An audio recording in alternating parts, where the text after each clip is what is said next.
안녕하세요. 한국지역정보개발원 나우먼재단이 공동으로 주최하는 4차 산업혁명 정기 워크숍을 시작하겠습니다. 저는 오늘 사회를 맡은 세계 스마트시티 기구의 조은별이라고 합니다. 세계 스마트시티 기구는 세계의 도시들을 스마트하고 지속가능한 도시 발전을 추구하는 약 200개의 도시 및 지방정부, 스마트시티 솔루션 기업 및 관련 정부기관으로 구성된 국제기구입니다.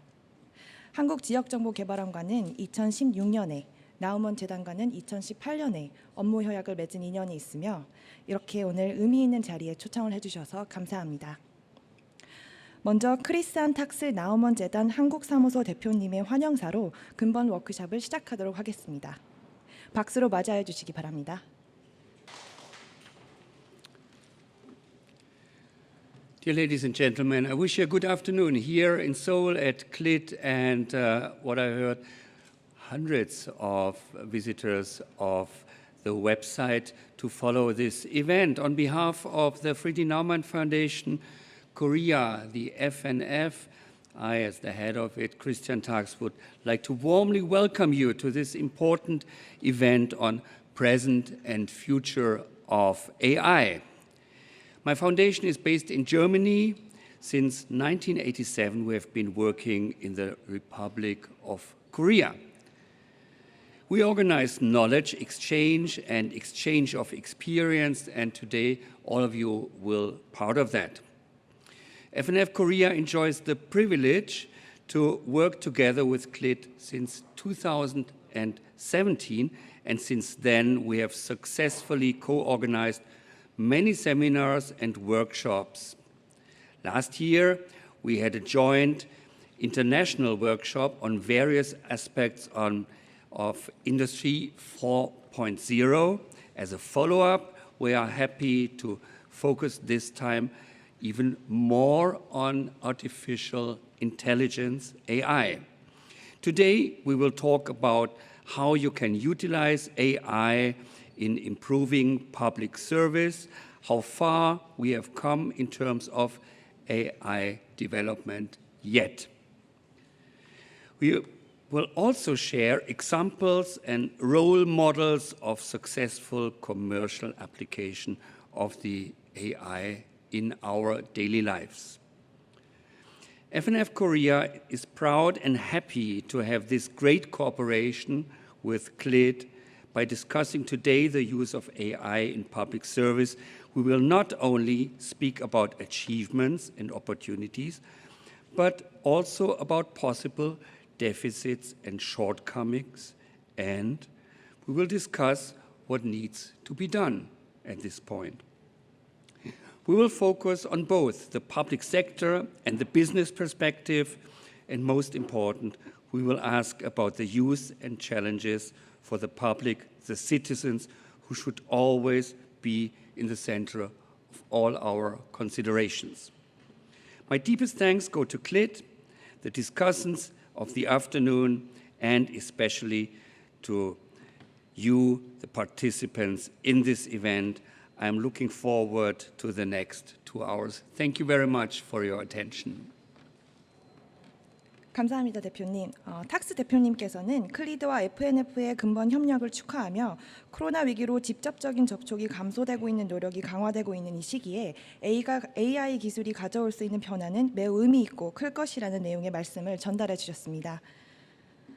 오늘 AI 현재와 미래 워크숍에서는 인공지능 분야의 네 분의 전문가분들을 모시고 AI 기술 관련 정책, 민간 활용 사례, 그리고 전망에 대한 이야기를 나눠볼 시간을 갖겠습니다.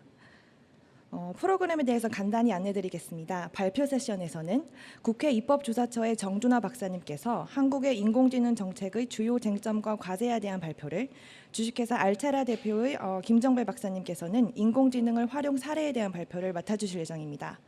두 분의 발표 후에는 성균관대 하이브리드 미래문화연구소의 김종규 수석연구원님과 국토교통과학기술진흥원의 스마트시티 사업단 PD 박진아 박사님을 모시고 발표 내용에 대한 토론을 진행하고 이어서는 질의응답 시간이 준비되어 있습니다.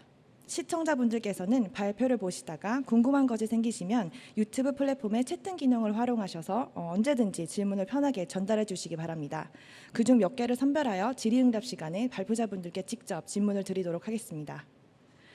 코로나 사태를 감안하여 근본 워크숍을 온라인으로 진행하게 되었으며 현장에서 참석하시고 계신 분들께서도 마스크를 꼭 착용하시어 안전하게 행사를 마무리할 수 있도록 협조 부탁드립니다. 자, 그럼 첫 번째 발표자로 정준하 박사님을 모시겠습니다. 정준하 박사님께서는 국회 4차 산업혁명특별위원회 입법조사관, 한국지역정보화학회 총무위원장, 현재 국회 입법조사처에서 국가정보화정책과 ICT 정책을 담당하고 계시며 정보통신산업부나 법률 및 정책 전문가이십니다. 박수로 맞이해 주시기 바랍니다. 네, 안녕하십니까. 소개받은 정준하 입법조사관입니다. 오늘 굉장히 중요하고 아주 흥미로운 이 세미나 자리에 초대해 주셔서 굉장히 감사합니다. 제가 준비한 그 글꼴과 이게 컴퓨터 관련 글꼴이 약간 차이가 나서 일부 글꼴들은 좀 깨지는 부분이 있는 것 같습니다. 그래서 화면을 통해서 이 장표를 보시는 분들은 좀 양해를 부탁을 드리겠습니다. 먼저 준비한 내용을 말씀을 드리자면 첫 번째 인공지능에 대해서 이제 간략하게 인공지능이 이제 어떻게 구성되어 있고 어떤 기술적 요인을 가지고 있는지 한번 살펴보고, 두 번째로는 공공 부문에서의 인공지능 활용에 대해서 지금 어떤 활용이 되고 있는지, 앞으로 이제 어떤 발전 방안을 가지고 있는지에 대해서 말씀을 드리고, 세 번째로는 향후 전망과 관련해서 말씀을 드리겠습니다. 자, 먼저 인공지능에 대해서 살펴보겠는데요. 여러분이 생각하고 계시는 인공지능, 그러니까 과연 어떤 이미지를 가지고 계시는지 굉장히 좀 궁금한 부분이 있어요. 그래서 제가 구글에서 인공지능을 검색을 해보니까 첫 화면에 나오는 이미지들이 이런 이미지들이었습니다.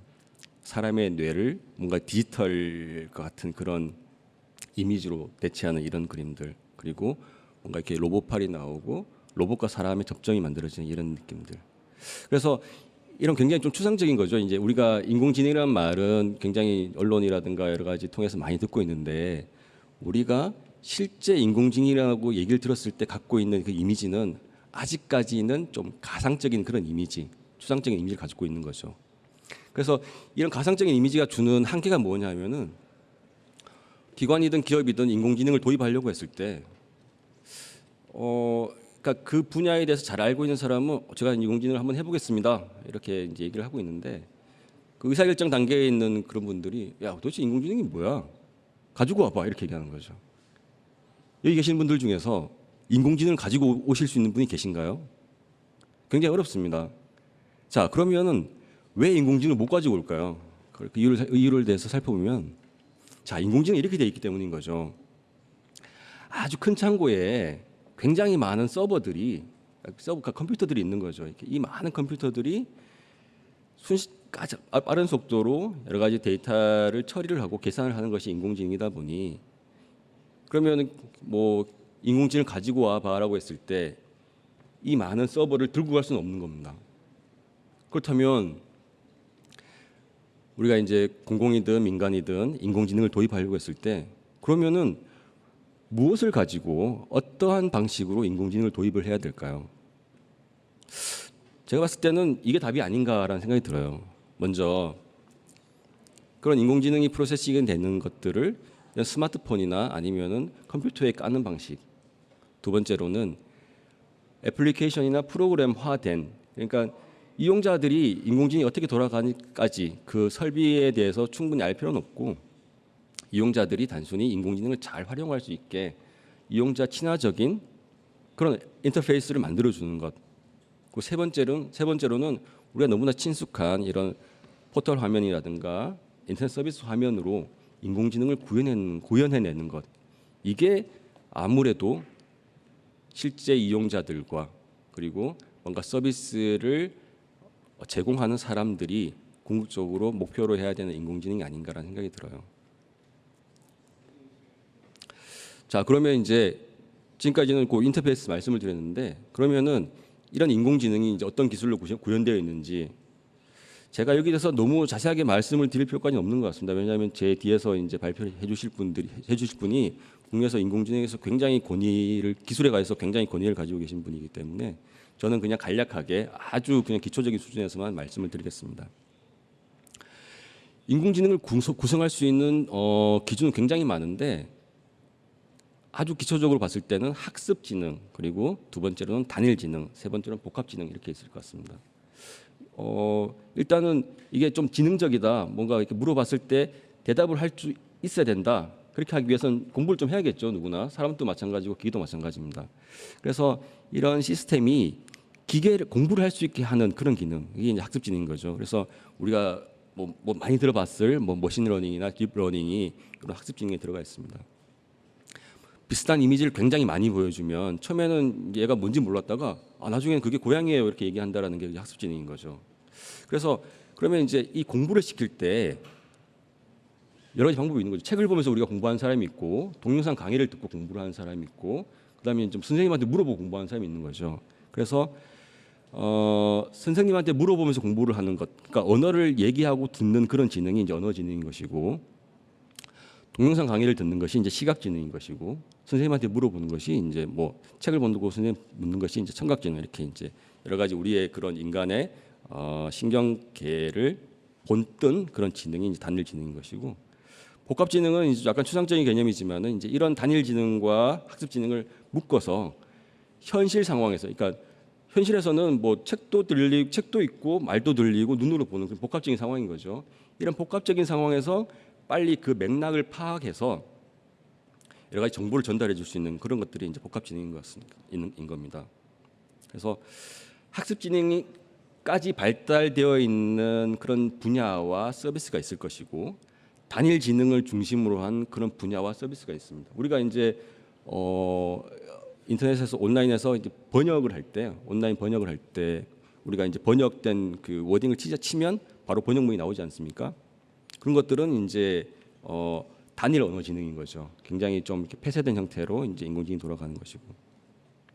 근데 앞으로는 이제 좀 그 인간의 실생활에서 보다 적극적으로 효과적으로 사용하기 위해서는 아무래도 복합지능 쪽으로 인공지능이 발달해야 되지 않겠냐라는 생각을 할 수가 있을 것 같습니다.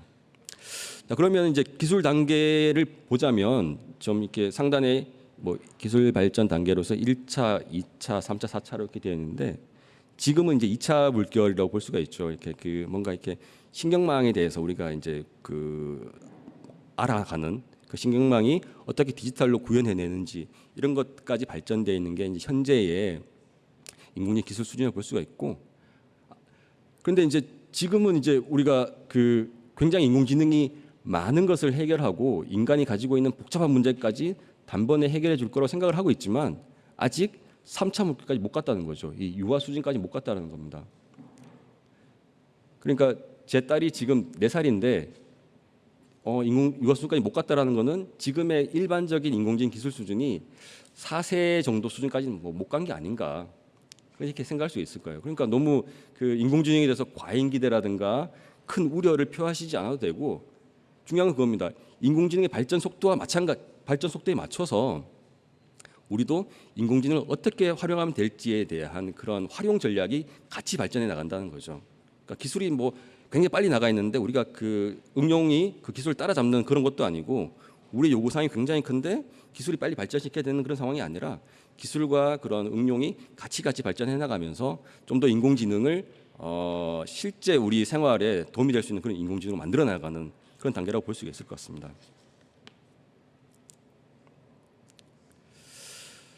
자, 그렇다면 이제 그 정부, 그러니까 저는 이제 뭐 퍼블릭 섹터에서 일을 하다 보니 이제 그 정부가 어떤 정책을 가지고 있느냐에 굉장히 많은 관심을 가지고 있는데, 우리나라 정부는 작년 12월에 인공지능 국가전략이라는 굉장히 거대한 그런 비전을 발표를 했습니다. 그래서 3대 분야 9대 전략 100대 실행 과제를 만들어냈는데, 크게 이제 3가지를 보자면 이제 그 우리나라 인공지능의 기술 경쟁력 이런 것들을 혁신하겠다. 첫 번째 기술 경쟁 혁신이고, 두 번째로는 이걸 잘 활용할 수 있게 만들겠다. 그러니까 이런 인공지능이라는 것을 누군가는 만들어내지만 이런 누군가 만들어낸 인공지능을 잘 활용할 수 있는 인재도 따로 있거든요. 그런 인공지능을 활용할 수 있는 인재를 양성하고, 이런 그 일반적으로 만들어내는 이런 기술적인 요인을 농업이든 제조업이든 뭐 유통, 항공, 운송 이런 분야에 커스터마이징하는 그런 도입 전략 이런 것들을 한번 하고, 세 번째로는 그런 거죠. 이 민간 분야뿐만 아니라 정부, 퍼블릭 섹터도 인공지능을 도입을 하자. 그래서 이제 디지털 정부의 대전환 이런 전략을 발표하고, 이렇게 너무 기술 발전적으로만 인공지능을 활용하다 보면 그 인공지능에 소외되는 계층이 무조건 생길 거예요. 그래서 이런 인공지능의 편익이 모든 사람들에게 골고루 전파될 수 있게 포용적인 인공지능, 그리고 너무 인공지능이 특정 기업이나 특정 기관에게만 치우치지 않도록 아주 윤리적으로 돌아갈 수 있도록 하는 그런 사람 중심의 인공지능 구현, 이런 구조로 이제 정책이 만들어져 있고, 사실 우리나라만 이런 정책을 하는 것이 아니라 글로벌리 굉장히 많은 나라들이 이런 인공지능 정책에 대해서 그 각자의 비전을 제시를 하고 있고, 비전에 맞추어서 예산과 행정을 투입을 하고 있습니다. 그래서 표에는 이제 유럽연합, 영국, 프랑스, 미국, 중국, 일본 이렇게 굉장히 많은 나라들의 사례를 제시를 했는데, 사실 그 국내 사례와 외국 사례 정책을 이렇게 우리가 보통 얘기를 할 때 어떻게 이게 좀 그런 느낌이 받는지 모르겠지만, 외국은 굉장히 뭔가 이렇게 세련되게 잘하고 굉장히 포괄적으로 잘하고 온 국가가 모든 힘을 다해서 하고 있는 것 같지만, 우리나라는 왠지 좀 빈약해 보이고 약간 너무 그 실제 이루어지지 않고 이렇게 말로만 하는 그런 느낌을 가질 수가 있거든요. 하지만 이제 제가 봤을 때는 이 인공지능 분야에서는 한국의 우리나라의 정책이 외국의 정책에 비해서 뭔가 이렇게 범위라든가 내용이 충실성이라든가 실행 가능성이 낮다고 보지는 않습니다. 그래서 우리나라도 굉장히 잘 정책적으로 준비를 하고 있고, 앞으로 이제 이런 부분에 대해서 그 이제 작년 12월에 제 계획이 나왔으니까 이제 구체적으로 이제 실행하는 단계인 거죠. 그 연장선에서 지금 뭐 디지털 뉴딜이라는 이런 큰 정책도 이 연장선에서 우리가 파악할 수 있는 그런 부분인 것 같습니다. 자, 우리 좀 짧게 짧게 이제 인공지능에서 한번 살펴봤고, 이제 오늘의 주제인 공공 부분의 인공지능 활용에 대해서 이제 말씀을 드려보겠습니다. 자, 우리가 왜 가장 중요한 질문이 그겁니다. 왜 인공지능을 활용해야 되는지, 그러니까 어떻게 활용해야 되는지는 두 번째 문제고, 제일 중요한 문제는 왜 그 공공 부분에서 인공지능을 활용해야 되냐가 가장 중요한 문제인데, 이제 지금 뭐 준비된 자료에는 이제 이렇게 데이터 기반의 정책적인 의사결정을 해야 된다. 그리고 인공지능을 하면은 행정 비용을 절감할 수 있다. 세 번째로는 미시적 거시적 정책의 밸런스를 맞출 수 있다, 이렇게 했는데, 사실 이 좀 아시는 분들 보시자면 여기에 나와 있는 그 인공지능을 지우고 전자정부라는 워딩을 넣었을 때도 완전 말이 100% 맞습니다. 그러니까 전자정부를 통해서 데이터 기반 의사결정을 하고, 전자정부를 통해서 행정 비용을 절감을 하고, 전자정부를 통해서 거시적 미시적 정책의 균형을 하겠다. 자, 그렇다면 인공지능의 본질이라는 것, 그러니까 공공에서 인공지능을 도입하는 본질이라는 것은 지금까지 우리가 경험하지 못했던 뭔가 새롭고 혁신적이고 단절적인 것을 도입한다라는 것이 아니라, 지금까지 우리가 잘해왔던 전자정부를 좀 더 개선해서, 그러니까 지금까지는 이제 사람이 오퍼레이팅하는 형태의 전자정부였다면은 이제는 사람이 조금 개입을 줄이고 시스템 스스로 뭔가 오퍼레이팅할 수 있는 그런 형태의 전자정부로 나간다라는 것, 이 정도 수준으로 인공지능을 받아들이는 것이 오해를 줄이고 좀 더 우리가 구체적인 뭔가를 한 단계 나갈 수 있는데 큰 도움이 되지 않을까 생각을 가지고 있습니다. 그래서 적용 예시 분야도 보시면 아시겠지만은 자율주행 자동차, 뭐 스마트 시티를 베이스로 한 효율적 도시 관리, 그다음에 의료 분야에서의 정밀 의료, 이 모든 것들이 지금까지 다 전자정부라든가 정보화 사업을 통해서 우리가 만들어 오는 시스템을 한 단계 더 업그레이드 시키는 그런 방식으로 볼 수가 있습니다.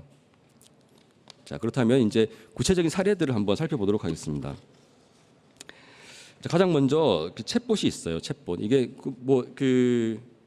이미 챗봇은 우리 일상에서 굉장히 많이 활용되고 있고, 다만 우리가 이게 챗봇이냐 아니냐를 눈치를 못 채는 정도라고 보시면 될 것 같습니다. 우리가 쇼핑몰에서 물건을 살 때 뭐 이거 재고 있나요? 괜찮나요?라고 물어보면 카카오톡이나 뭐 네이버 톡에서 나오는 것들이 거의 챗봇 베이스로 되는 경우가 굉장히 많습니다. 이런 챗봇은 민간 분야뿐만 아니라 이제 공공에서 많이 사용되고 있는데, 가장 그 유명한 것이 이제 대구시의 뚜봇이라는 그런 챗봇이 있어요. 그래서 뭐 뚜봇 오늘 날씨가 어때? 나 여권 받으려면 어디로 가면 돼? 이런 것도 물어보면 뚜봇이 엔터 치자마자 대답을 합니다.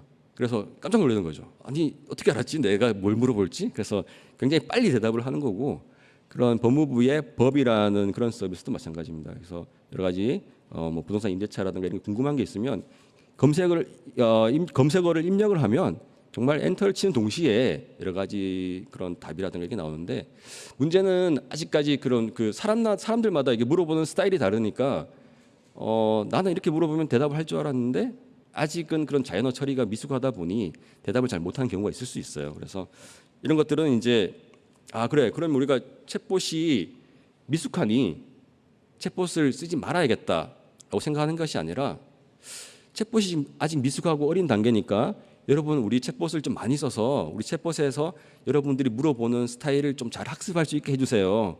이렇게 잘 학습을 하면 아마 내년도 되면은 우리 챗봇이 한 초등학교 1학년 정도 수준이 될 거예요. 그러면은 여러분의 마음을 잘 알아서 여러분이 무슨 뭘 물어보든 간에 챗봇이 대답을 해줄 수 있을 거예요. 이런 방식으로 우리가 인공지능 서비스를 도입을 해야 된다는 거죠. 그래서 앞서 말씀드렸듯이 활용과 개발은 같이 간다라는 것, 그 부분에서 이제 말씀을 드리고 싶습니다.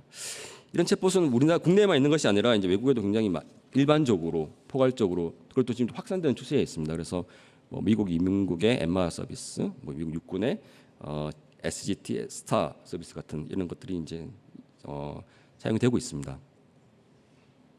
다음으로 스마트 시티입니다. 이 스마트 시티라는 것 자체는 사실은 그 도시를 데이터화한다고 보실 수가 있을 것 같아요. 그래서 도시가 돌아가는 그런 여러 가지 것들을 영상으로 보는 CCTV 영상을 보는 것이 아니라 데이터로 구현해내는 것이죠. 그러면 이 구현해낸 데이터를 직접 그냥 저장만 할 것이냐? 그렇지 않습니다. 이 데이터를 분석을 해서 도시를 좀 더 효율적으로 그리고 주민들이 좀 더 편리하게 그리고 같은 자원과 같은 공간 내에서 더 많은 그런 생산이 이루어질 수 있게 하는 것이 이제 스마트 시티인데 이런 스마트 시티에 인공지능 기술이 굉장히 많이 들어간다는 거죠. 정확하게 말씀드리자면 인공지능 기술이 들어간다라기보다는 앞으로 들어갈 계획이라고 보시면 될 것 같습니다. 그래서 세종 스마트 시티라든가 다른 부산 스마트 시티 이런 스마트 시티에서 앞으로 이제 그런 사물 인터넷이라든가 여러 가지 데이터를 활용을 해서 도시의 운영, 관리, 서비스 공급과 같은 이런 전략들을 만들어낼 계획이고 그래서 앞으로 좀 두고 봐야 될 관망해 봐야 될 부분이 아닌가 생각이 듭니다. 자, 스마트 시티는 굉장히 큰 범위의 큰 데이터와 큰 기술을 가지고 이제 우리가 인공지능에 대해서 얘기를 했는데 지금 우리가 말씀드리는 금천구의 스마트 안전 골목길 사례는 굉장히 좁은 지역의 작은 데이터지만은 굉장히 정교한 그런 서비스를 제공하는 인공지능을 볼 수가 있습니다. 이게 뭐냐면은 사거리에서 그 좁은 골목길이다 보니까 운전자가 우회전을 갑자기 하다 보면은 오른쪽에 사람이 있을 수가 있는 거예요. 미처 준비를 못하면 간사한 접촉 사고가 나거나 굉장히 큰 인명 피해가 발생할 수 있는데 여기 그림에 이제 노란 그런 원형이 보이지는 모르겠지만 여기에 이제 차량이 오는 걸 인식할 수 있는 그런 지능형 CCTV가 달려 있는 거죠. 그래서 이 CCTV가 차가 오는 속도와 이런 것들을 보고 반대편에 오른쪽에 있는 골목에 사람이 있는지 여부를 판단한 다음에 사람이 있으면 보행자 있어요, 보행자 주의 이런 사인을 띄운다는 거죠. 그러면 이제 운전하고 가다가 이게 떴네, 그럼 이제 천천히 가는 이런 형태의 굉장히 그런 심플하지만 일상에서 유용한 그런 서비스를 제공해 준다라는 그런 기능이 있습니다. 자, 이건 굉장히 재밌는 사례인데 제가 이걸 가지고 한번 생각을 해봤어요. 그래서 만약 우리 동네에 이게 있으면 어떨까? 그래서 이제 처음에는 이제 보행자 있으니까 한번 쓰겠죠. 근데 섰는데 보행자가 3초 뒤에 지나가는 거예요. 1초, 2초, 3초. 3초를 기다리느니 내가 3초 빨리 우회전을 하면은 피해갈 수 있지 않을까? 이 생각을 할 수가 있는 거예요. 그래서 아직은 이 인공지능이 내 스타일, 내가 어떤 스타일인지, 운전자가 어떤 스타일인지에 대해서 정확하게 잘 모르니까 보편적인 운전자 스타일에 맞춰서 평균적인 그런 솔루션을 주는데 앞으로 이게 좀 더 많은 데이터가 모여지고 그런 학습이 된다면 저 차는 지난번에 봤는데 굉장히 성격이 급한 차야. 그럼 빨리 이제 그 보행자 신호를 줘야 되고 저 차는 뭔가 지난번에 봤는데 굉장히 오래 기다려주고 참을성 있는 운전자야. 그러면 이제 거기에 맞춰서 이제 사인을 줄 수 있는 그런 형태로 발전될 수 있을 것 같습니다. 또 한 번의 사례는 이제 스마트의 버추얼 싱가포르 사례인데 이거는 굉장히 좀 유명한 사례이기 때문에 자세한 설명은 생략하도록 하겠습니다. 네, 이거는 이제 울산에서 그 과거의 그런 도로 데이터에 대한 그런 그 내용들과 실시간 데이터를 결합을 해서 지금 어떤 도로에 어느 정도 정체가 있을 테니 이런 정보를 제공해 준다는 거죠. 뭐 A 도로에 지금 극심한 정체가 있습니다. 뭐 우회 바랍니다. 이런 정보를 준다는 거예요. 그래서 이제 이런 것들이 만약에 잘 이루어진다면 옆에 뚫려 있는 길이 있으면 그쪽으로 빨리 가서 사람들이 길 위에서 허비한 시간을 줄일 수가 있게 되는 거죠. 그러면은 굉장히 많은 그런 에너지를 줄일 수도 있고 도로 위에서 차가 공회전 하다 보면은 굉장히 많은 그런 배출가스가 발생할 수 있는데 그런 배출가스를 줄일 수도 있고 뭐 여러 가지 그런 것들이 있는 거죠. 그래서 그런 장점이 있다라는 것. 그래서 이런 도시 관리에 인공지능을 도입을 했을 때 이게 뭔가 단순한 편리, 주민의 편리성뿐만 아니라 여러 가지 환경, 그다음에 자원 이런 부분에까지 굉장히 많은 파급 효과가 미칠 수 있다는 겁니다. 그래서 인공지능을 도입했을 때의 예상 효과는 계획했을 때의 효과를 물론 달성 못할 수도 있겠지만은 계획했을 때 효과 외에 새로운 효과들이 많이 생길 수가 있는 거예요. 그래서 좀 더 개방적인 마인드로 인공지능 도입 전략을 추진하는 것, 그것도 굉장히 중요한 부분이라고 볼 수가 있을 것 같습니다. 다음 사례는 너무 뭔가 이렇게 공간을 만들어내고 뭔가 이렇게 유형적인 서비스를 제공하는 분야뿐만 아니라 이 사회복지와 같은 이런 서비스 분야에서도 인공지능이 활용될 수가 있는 것이죠. 여기 예를 보시면 굉장히 많은 국내외적으로 굉장히 많은 사회복지사들이 그런 복지가 필요한 사람들을 케어하는 데 시간을 많이 쏟는 것이 아니라 행정 업무를 하는 데 시간을 굉장히 많이 소비를 한다는 거죠. 이 사람의 소득 자료를 모으고 소비 패턴을 모으고 과연 이 사람이 저소득층인지 장애인이 맞는지를 판별하는데 굉장히 많은 시간을 소비한다는 거예요. 그러면 인공지능 기반으로 자료를 모으고 분석을 한다면은 그러한 잡다한 행정 업무들은 인공지능에 맡기고 사회복지사는 정말 그런 그 밀접 서비스가 필요한 그런 분들한테 직접 가서 서비스를 제공할 수 있으니 오히려 여러 가지 효율성뿐만 아니라 효과성 측면에서도 굉장히 좋은 결과를 만들어낼 수 있다는 겁니다. 그래서 여러 가지 분야에서 우리가 인공지능을 한번 활용해 볼 수 있을 것 같습니다. 의료 분야도 마찬가지고, 네, 자, 제가 지금까지 간략하게 그 몇 가지 사례를 소개해가면서 이제 공공 분야에서 인공지능을 어떻게 도입하면 되는지에 대해서 살펴봤는데, 사실 이게 쉽지가 않습니다. 인공지능 도입한다는 게 굉장히 쉽지가 않아요. 그래서 저는 그 쉽지 않은 이유를 여기는 지금 데이터의 어려움, 기술의 부족, 생태계, 문화, 메커니즘, 조달 체계 여기 여러 가지를 말씀드렸는데 제가 생각했을 때 쉽지 않은 가장 큰 이유는 아직까지 우리의 특히 공공 조직 내에서는 이 디지털 냉소주의가 아직까지는 굉장히 크다는 거죠. 야, 인공지능 그거 믿을 수 있어? 그렇게 얘기한다는 거죠. 인공지능이 뭐야? 뭐 할 줄 아는데? 이렇게 물어본다는 거죠. 그래서 앞서도 말씀드렸듯이 작은 형태의 인공지능을 도입을 해서 그걸 키우는 그런 형태로 가야 되는데 아직 그 공공 분야에서 뭔가 새로운 시스템이라든가 새로운 프로세스를 도입할 때는 바로 쓸 수 있고 바로 효과를 나타낼 수 있는 완성된 형태의 그런 서비스들을 원하기 때문에 지금의 아주 성장 단계에 있는 인공지능에 대해서는 성이 안 찬다는 거죠. 완성도가 낮기 때문에. 그러면 이제 완성도가 낮기 때문에 이걸 안 쓰면 우리나라에서의 그런 공공 분야에 맞춰진 그런 인공지능 서비스의 발전 속도는 떨어지게 되는 겁니다. 우리가 조금씩 더 써서 하나를 가르치고 둘을 가르치면서 좀 더 스마트한 인공지능 기술을 만들어내면 우리나라의 인공지능을 기반으로 한 행정 역량은 좀 더 개선되고 그게 앞으로 지금까지 우리가 전자정부의 그런 그 시스템이 세계적으로 우리나라의 경쟁력을 자랑할 수 있는 그런 상품이 됐다면 인공지능 기반으로 한 우리나라의 행정 시스템, 공공관리 시스템도 이렇게 학습을 해 나간다면 좀 더 세계적인 상품으로 나갈 수가 있는데 아쉽게도 아직까지는 그런 인공지능에 대한 과잉 기대 그리고 사실 적절한 데이터와 서비스의 부재로 인해서 그런 적용 시도가 상당히 좀 지체되는 그런 문제가 있습니다. 그래서 이런 디지털 냉소주의를 극복을 해야 되는데, 자, 오늘 이 방송을 보고 계시는 여러분들이 아마 그런 디지털 냉소주의를 극복하시는 주역이 되지 않으실까, 그런 생각을 한번 가져보면서 그럼 장애 요인을 극복할 수 있는 그런 전략에 대해서 한번 살펴보겠습니다. 전략을 말씀드리려고 했는데 기술이 나와버렸습니다. 그래서 기술에 대해서 한번 또 말씀을 안 드릴 수가 없는 상황이에요. 그래서 자, 이게 2018년도 기준으로 국가별로 이제 인공지능 기술이 어느 정도냐 이렇게 한번 조사를 했는데, 사실 뭐 미국이 탑 컨트리인 것 같습니다. 그래서 미국의 기술 수준을 100%로 봤을 때 우리나라의 기술 수준은 80% 정도인 것 같습니다. 그래서 이 기술 격차를 따라잡는 데는 약 2년의 시간이 걸리는 거고요.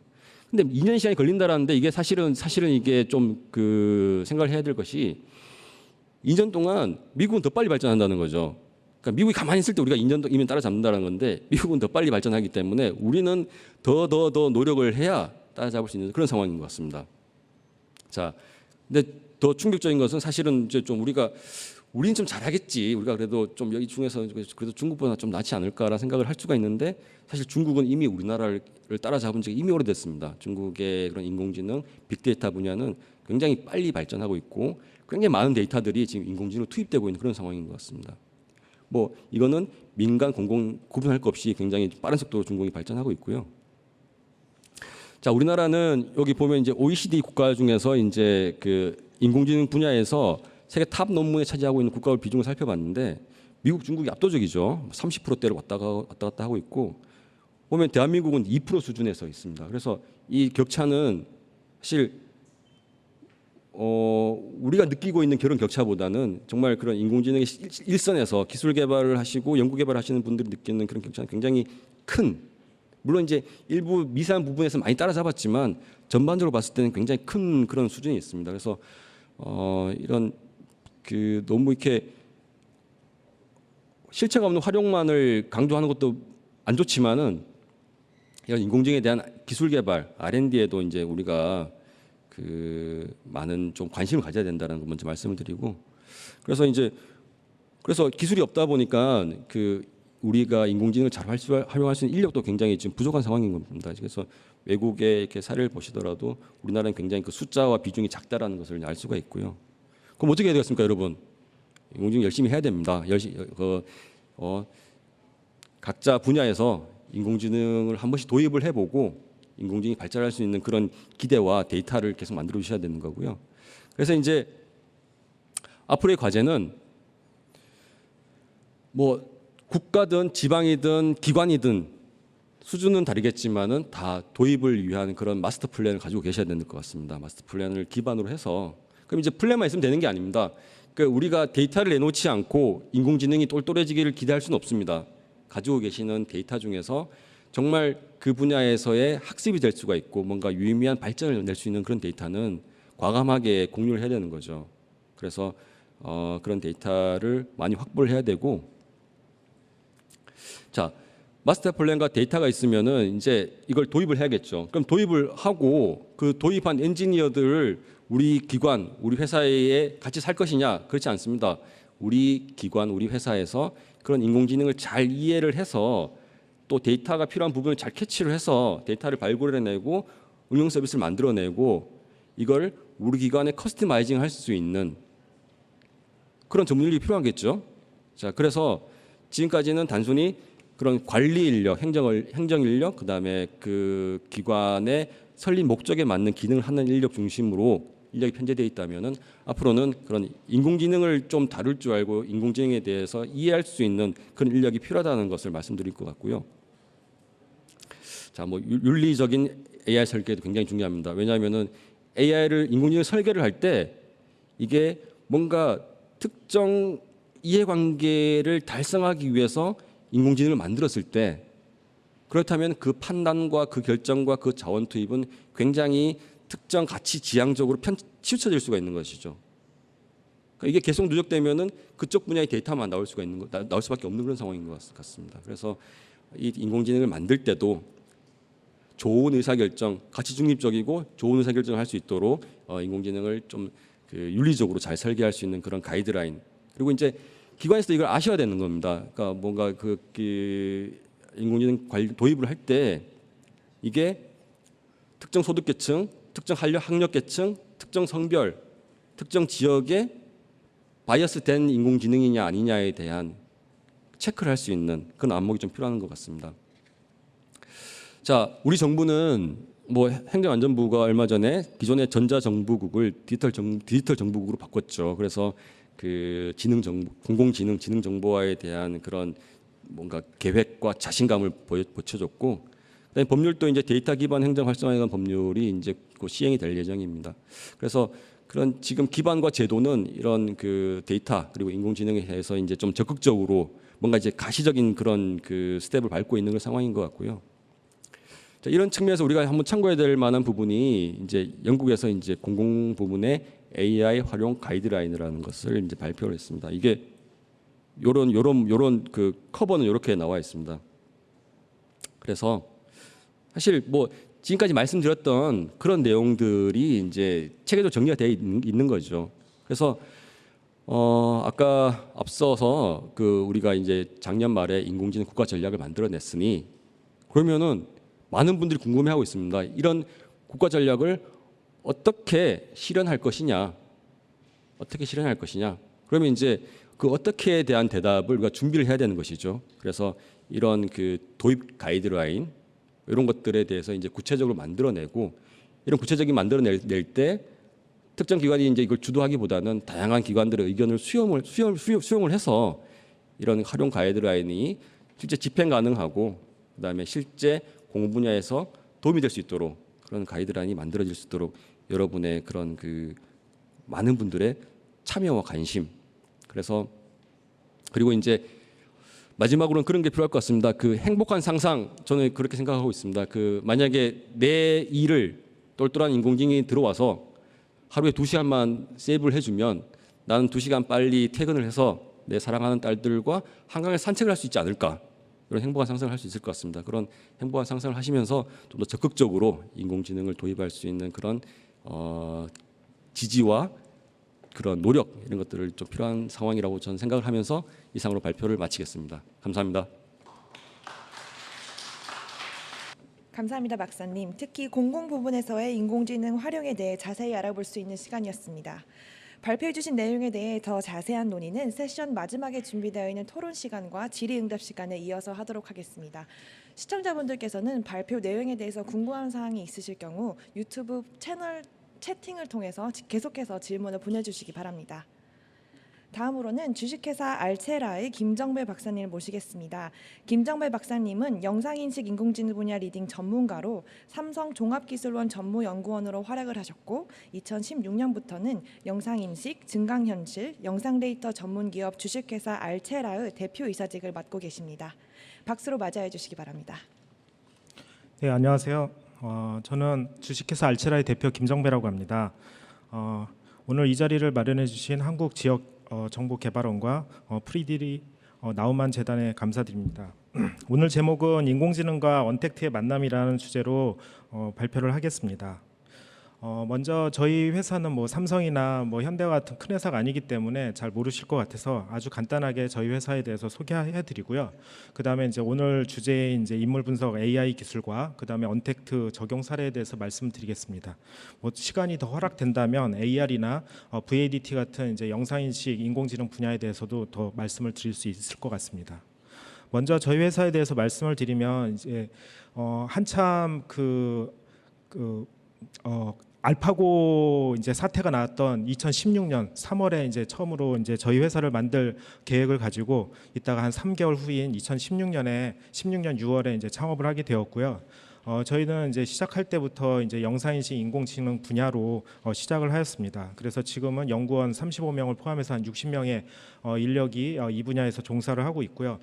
가장 유명한 이제 제품으로는 여러분들 많이 쓰시는 이제 네이버에서 만든 스노우 카메라라고 있습니다. 얼굴에다가 이제 스티커도 고양이 귀도 붙이고 뭐 재미난 스티커를 많이 붙이기도 하는데요. 바로 이제 그 기술이 이제 저희 기술을 바탕으로 해서 나온 서비스입니다. 그 외에도 한국 최초의 얼굴 인식 기반의 페이먼트인 신한 페이스페이도 이제 저희 회사의 작품이고 현재는 인천공항 출입국 관리 시스템에도 이제 저희 기술을 이제 적용 중에 있습니다. 저희 회사는 작년 같은 경우는 이제 과기정통부 장관상이라든가 아니면 최우수 벤처기업으로 뽑히는 이제 그런 영광을 받기도 하였습니다. 현재 저희가 하고 있는 사업은 이제 얼굴 사업과 그다음에 AR 사업, 데이터 사업, VADT라고 하는 이상행동 감지 기술 사업을 하고 있지만 오늘 주로 말씀을 드릴 것은 이제 데이터 사업 분야에 대해서 페이스 사업에 대해서 말씀을 드리도록 하겠습니다.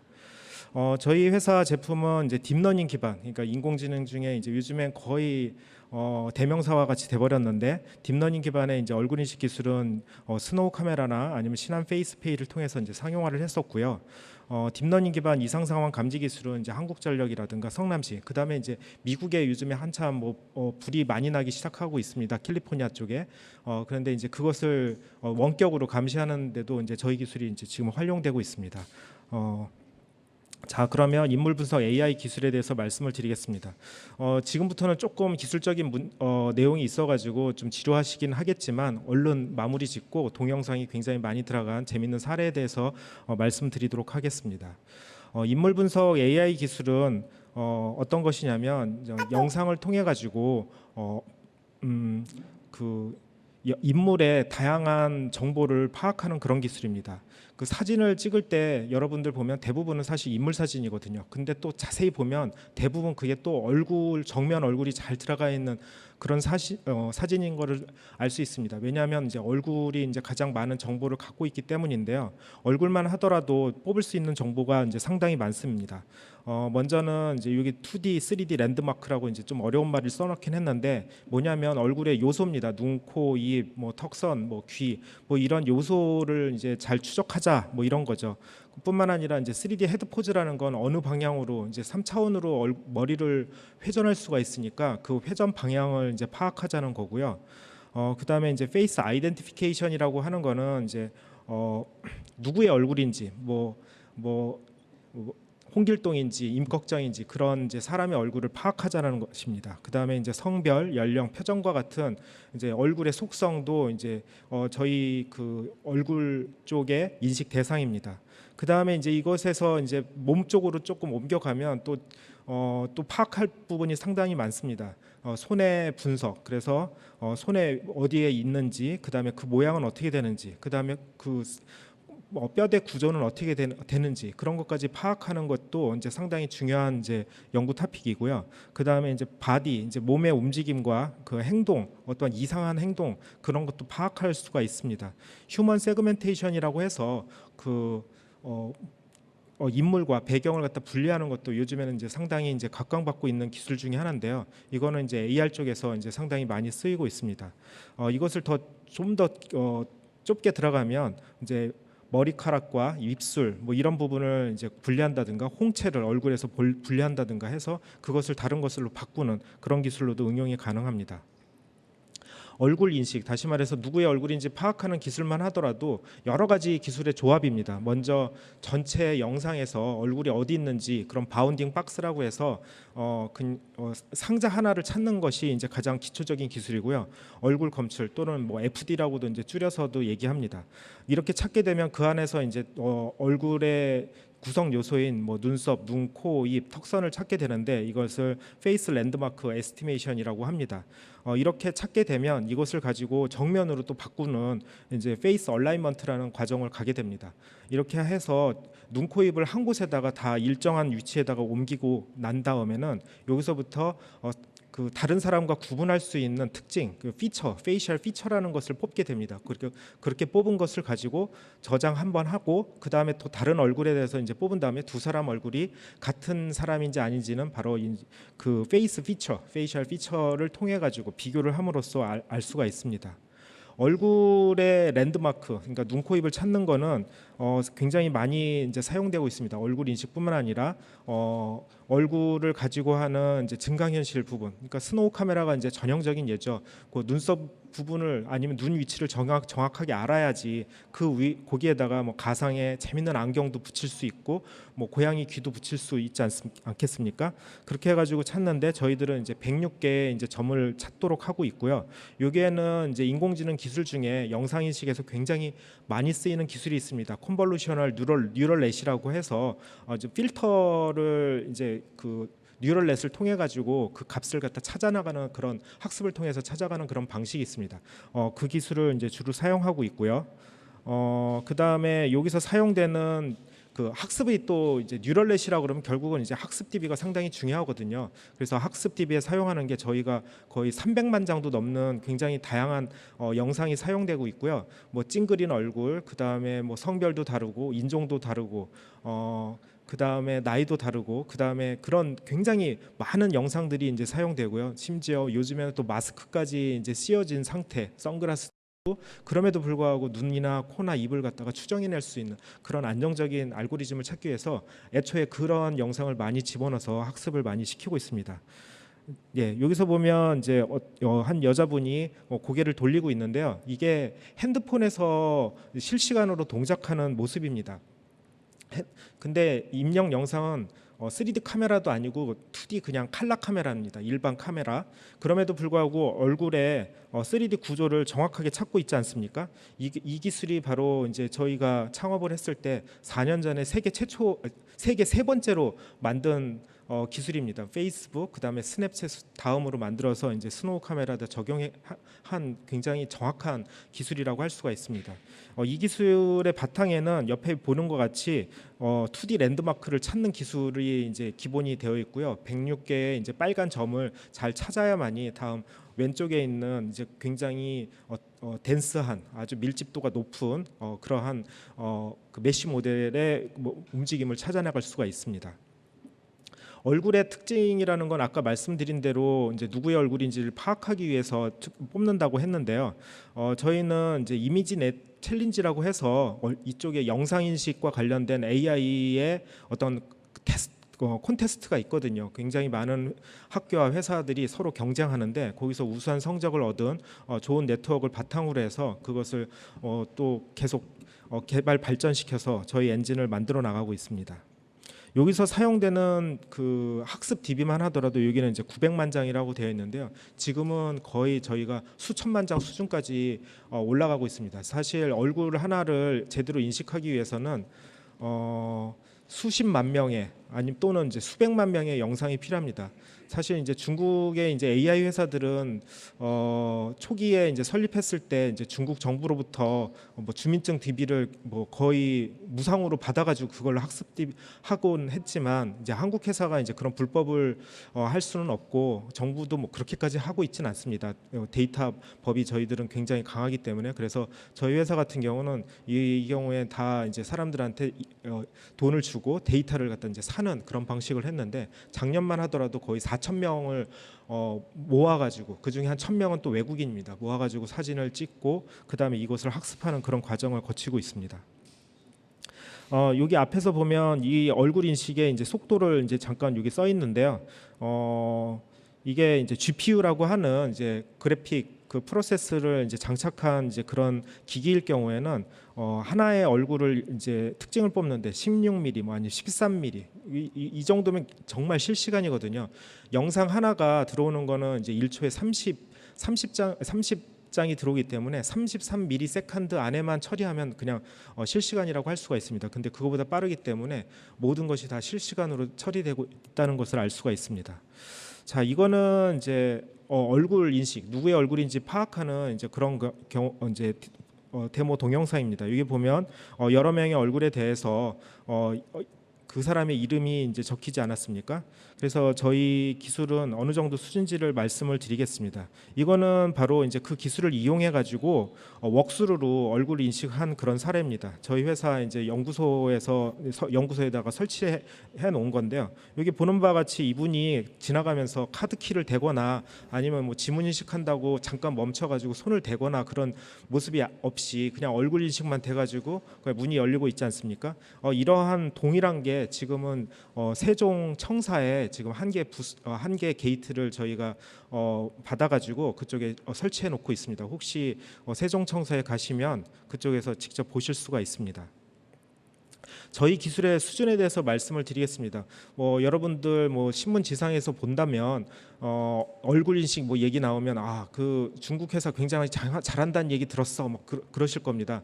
근데 우리나라에도 이제 저희 같은 알체라 같은 회사가 그들 못지않은 기술을 갖고 있다라는 걸 갖다가 알려드리려고 이 페이지를 준비했습니다. 이거는 바로 이제 작년에 얼굴 인식 이제 벤더 테스트를 이제 보여드리는 건데요. 이게 이제 니스트라고 하는 이제 미국 국립표준기술연구소의 국가기관입니다. 거기서 매 4년마다 얼굴 인식을 테스트를 하고 있습니다. 제가 알기로 이제 1996년인가 93년부터 계속 하고 있습니다. 거의 올림픽이라고 생각하시면 됩니다. 거기에 이제 굉장히 많은 외국 회사들, 한국 회사들이 이제 가서 테스트를 받고 있고 누가 잘하는지 이제 순서를 이제 가리고 있는데 여기에 저희 그때 이제 참석한 회사가 한국 회사로는 알체라, 그다음에 삼성 S1, 그다음에 이제 카카오가 이제 참여를 했었고요. 그다음에 이제 외국 회사들도 많이 하고 있습니다. 이게 그래프가 뭐냐면 에러율을 나타내고 있습니다. 얼굴 인식에서는 에러가 두 가지 종류가 있거든요. 다른 사람이 나로 착각해서 이제 들어오는 에러, 그다음에 본인이 다른 사람인지 알고 본인을 거부할 에러, 두 가지 에러가 있습니다. 그 두 가지 에러를 다 낮춰야 되는 게 이제 중요한데 이 테스트는 어떻게 하냐면 본인이 거부되는 다른 사람이 들어오는 잘못해서 들어오는 에러를 한 10만 분의 1이나 100만 분의 1로 이제 또는 이제 만 분의 1로 낮춰놓고 그 다음에 본인이 거부될 에러가 누가 작은지를 판단하는, 그래서 작으면 작을수록 더 잘하는 겁니다. 근데 여기서 보면 저희 알체라 근처에 센스타임이라든가 매그비 같은 이제 그런 회사들이 이제 보이고 있습니다. 이 센스타임만 하더라도 전 세계에 가장 그 밸류로서 가장 큰 밸류를 가진 이제 얼굴 인식 회사고 중국 회사입니다. 두 번째가 이제 매그비고 그다음에 이스라엘 회사로는 애니비전 이런 회사들이 있습니다. 근데 이제 여기 저희들이 위치해 있는데 이 정도면 잘하는 거야라는 생각이 막 들 거 아닙니까? 근데 얼마 전에 여기 국내 N 공공기관이 어디냐면 국정원입니다. 국정원에서 이제 사업을 한다고, 그래서 요 도표에서 한 이 정도, 그러니까 만 분의 1 타인이 들어올 확률 중에 본인 거부율이 이제 5% 미만만 들어와라 했을 때 턱걸이 걸린 게 이스라엘의 최대 얼굴 인식 회사인 애니비전이고요. 이 안에 있는 회사라면 충분히 잘 활용할 수 있다는 그런 뜻입니다. 그거에 저희가 포함되어 있다, 그런 말씀을 드릴 수 있는 거고요. 여기서 보면 저희 알체라가 있지만 아까 말씀드린 센스타임이라든가 매그비 아니면 아이데미아 애니비전 이런 회사들이 저희 뒤에 있지 않습니까? 그 정도로 이제 저희가 이제 충분히 한국 회사로서 잘 하고 있다는 말씀을 드리고 있는데, 여기 보면 또 1등은 또 저희 회사는 우리나라 회사는 아니잖아요. 여기 비전랩스라고 있는데 이게 러시아 회사입니다. 그렇지만 이 러시아 회사를 또 다른 또 테스트에선 저희가 또 앞섰다는 그런 것도 있으니까 너무 걱정 안 하셔도 됩니다. 이거는 이제 3D로 얼굴 형상을 생성하는 건데 한 장의 영상만 가지고도 3D 얼굴 모델을 복원하는 이런 기술입니다. 사실 이런 기술만 하더라도 제가 이 분야에서 한 20년 넘게 있었는데 옛날에는 거의 이 정도면 거의 마술 수준입니다. 한 장만 가지고 어떻게 그거의 3D 전체 깊이 정보까지 파악해? 그게 말이 안 됐거든요. 근데 지금은 딥러닝 기술로 이런 모든 것이 지금은 가능해져 가고 있습니다.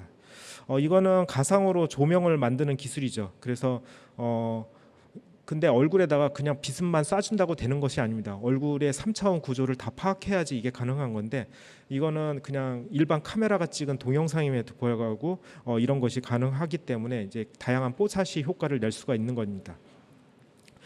저희는 이제 얼굴뿐만 아니라 손인식 기술도 만들고 있는데 손이 전체 영상에서 어디에 있는지 그 2D 골격 구조, 그다음에 깊이 정보까지 들어가 있는 3D 골격 구조, 심지어는 거기다가 가상의 물체까지 붙이는 3D AR까지 다 진행하고 있습니다. 첫 번째 단계는 전체 영상에서 손이 어디 있는지 그 위치를 파악하는 건데 딥러닝 네트워크 중에 욜로 V3라는 것이 있습니다. 그것을 이용해 가지고 9개 손 모양을 파악하는 그런 기술을 만들었고요. 여기에는 이제 수십만 장의 학습 DB가 사용이 되었습니다. 2단계로는 이제 손의 이제 골격 구조를 파악하는 거죠. 그래야지 이제 손 모양을 파악할 수가 있으니까요. 그래서 여기에는 그 딥러닝 네트워크 중에 이제 컨볼루셔널 포즈 머신이라는 것을 저희가 이제 활용해서 만들었고 21개의 손에 이제 그 랜드마크를 찾는 방식을 했습니다.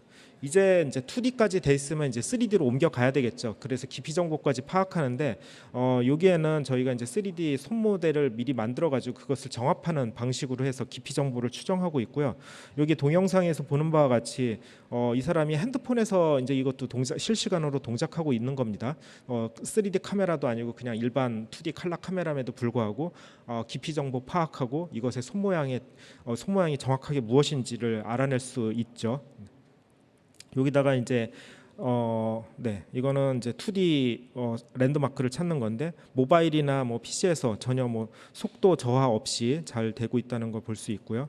거기다가 이렇게 3D 골격 구조를 다 파악하니 여기다가 재미난 이제 스티커를 붙이는 AR은 너무나 이제 쉬운 일이겠죠. 그래서 저희들이 이런 서비스를 스노우를 통해 가지고 이제 했었고요.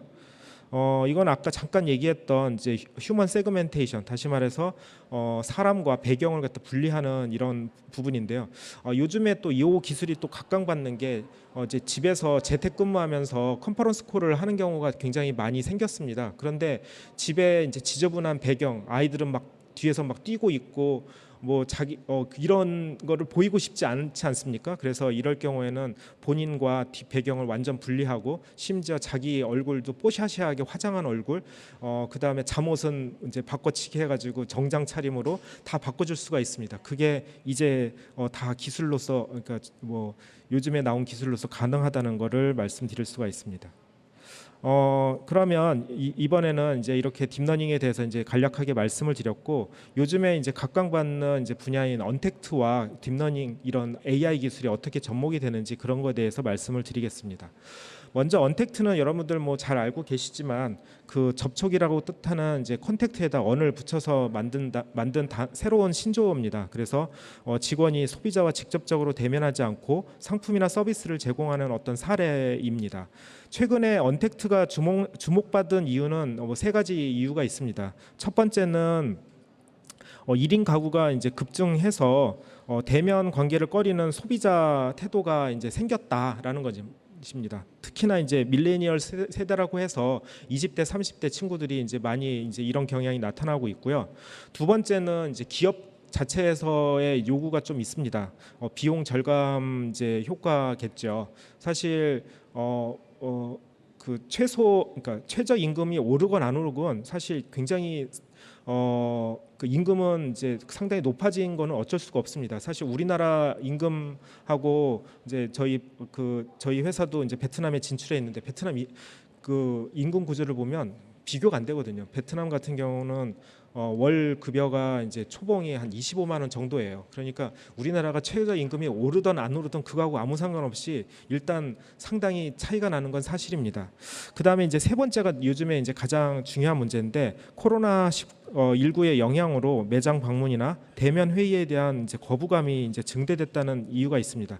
이런 이유 때문에 요즘에 언택트가 상당히 이제 주목을 받게 되었습니다. 오프라인 매장이나 아니면 온라인에서도 언택트가 이제 상당히 많이 사용되고 있습니다. 오프라인 매장에서는 이제 키오스크형으로 뭐 은행 ATM이라든가 탑승권 발행 등등 해서 많이 사용하고 있고, 요즘에는 식당에도 이러한 그 키오스크형 언택트 사례를 많이 볼 수가 있습니다. 그다음에 로봇형도 있습니다. 혼자 움직여가지고 커피도 만들고 그다음 안내도 하는 이제 그런 경우가 있고요. 그다음에 온라인에서는 여러분들 뭐 이미 엄청 잘 쓰고 계시죠. 뭐 온라인 매장이 있고 뭐 온라인으로 음식 주문도 하고 뭐 넷플릭스 영화도 뭐 요새 뭐 그 사상 최대의 뭐 주가를 뭐 경신하고 있고 뭐 이러고 있습니다. 그다음에 이제 사용자 인증은 이제 비대면 금융계좌 개설, 요즘에 이제 많이 각광받고 있는 이제 그런 분야라고 할 수가 있습니다. 언택트의 장점이라고 하면 이제 손님과의 대화가 불필요하기 때문에 효율적인 의사소통이 된다는 것이 장점입니다. 조금 나이 드신 분이라면 이게 무슨 소리인가 하겠지만 젊은이들은 약간 이제 그런 걸 또 원하거든요. 그래서 주문과 결제는 기계가 하고 사람은 이제 중요한 직무만 이제 집중하도록 하는 게 바로 이거고요. 그렇지만 또 단점도 당연히 있죠. 기계에 미숙한 이제 노인이나 초보자에게는 상당히 불편합니다. 그럴 때는 이제 사람 도우미가 옆에 도와서 이제 가이드하는 것이 이제 필요하다고 할 수가 있습니다. 언택트 산업은 뭐 여기 뭐 다 여러분들 아시는 분야입니다. 뭐 키오스크라든가 이커머스, 온라인 교육 등등이 있고, 특히나 요즘에는 뭐 유통업 분야에서 상당히 많은 산업이 이제 커져가고 있습니다. 언택트에 사용되는 AI 기술은 이제 제가 좀 말씀드릴 수 있을 것 같은데요. 이제 핀테크가 바로 이제 금융하고 이제 기술이 만난 그 새로운 산업 아니겠습니까? 거기서 이 핀테크에는 이제 AI 기술이 뭐 주식 매매, 뭐 주문, 아니면 보험 설계, 최적의 설계 뭐 있을 수 있죠. 그다음에 생체 인식, 바로 이제 저희 회사에서 이제 주로 하는 일 중에 하나인데, 뭐 지문이나 얼굴 등을 이용해 가지고 빠른 로그인과 이제 결제를 할 수 있도록 가이드한다든가, 아니면 보안 솔루션, 전화 응대 서비스 등등이 있고, 뭐 신분증 인식이라든가 문자 인식, 뭐 알고 보면 굉장히 많은 곳에 이제 이런 AI 기술이 이미 사용이 됐다는 것을 알 수가 있습니다.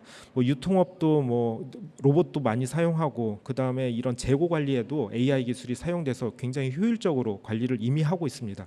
뭐 무인 점포는 뭐 말할 것도 없겠죠. 아마존고 같은 경우를 보면 IoT나 이제 카메라를 이용해서 상품 인식하고요. 심지어 매장 안에 딱 들어와 가지고 나는 뭐 예를 들어서 뭐 휴지 하나 사려고 그러는데 도대체 어디로 가야 되지? 라고 했을 때 매장 내에 이제 지도 서비스 그런 것도 다 AI 기술로 또 가능합니다. 그러면 저희 이제 회사가 직접 참여했거나 아니면 이제 좀 관련된 분야에 대해서 사례에 대해서 뭐 많이 말씀을 드리겠습니다. 먼저는 이제 비대면 계좌 개설입니다. 이 계좌라는 건 금융 계좌인데 은행 계좌에 있을 수도 있고 뭐 증권 계좌에 있을 수도 있습니다. 이렇게 비대면으로 계좌를 개설하려고 그러면 신분증 진위 확인을 해야 됩니다. 그런데 우리나라에서 사용되는 신분증이 아시겠지만은 여러 가지가 있습니다. 여기 써 있듯이 주민등록증, 운전면허증, 여권, 외국인 등록증 등이 있는데 여기가 관련된 부처가 다 다릅니다. 주민증이면 행안부, 운전면허증이면 경찰청, 여권이면 외교부, 외국인 등록증은 법무부입니다. 다 주무 부서가 다른데 어쨌든 여기에서 이런 진위 여부를 확인을 해줄 수 있으면 참 좋겠는데 아직 다 되어 있지 않다는 게 문제입니다. 지금 현재 우리나라에서 되고 있는 거는 이제 주민등록증하고 운전면허증까지만 되어 있고요. 그것도 한 10년 전 기술, AI 기술이 아니었죠. 그걸로 이제 지금 되어 있고, 그래서 인식률이 그렇게 높진 않습니다. 요번에 여권, 외교부에 이제 저희가 들어가서 처음으로 이제 여권의 진위 확인은 요번에 7월 말로 이제 서비스가 개시가 됩니다. 외국인 등록증은 아직 되어 있지 않습니다. 이게 되려고 하면은 이런 등록 쪽에서 먼저 그 인공지능 엔진이 이제 입주해 있어야 됩니다. 그쪽 뭐 예를 들어서 뭐 외교부의 여권을 접속할 수 있는 그런 엔진이 이제 이미 있어야 되고요. 그다음에 어떤 사람이 뭐 계좌를 개설하려고 이제 은행을 방문을 했거나 아니면 집에서 비대면으로 신분증을 촬영해 가지고 보내줘요. 그러면 이게 그 사진이 위조됐는지 안 됐는지를 파악하기 위해 가지고 행안부를 금결원을 통해 가지고 보냅니다. 특징을 뽑아서. 그러면 그것이 이제 예를 들어서 외교부나 뭐 행안부로 가가지고 비교를 매칭을 하고 그게 위조됐어 아니면 위조 안 됐어라는 yes, 오와 no라는 그런 답을 다시 보내주는 그런 방식을 하고 있습니다.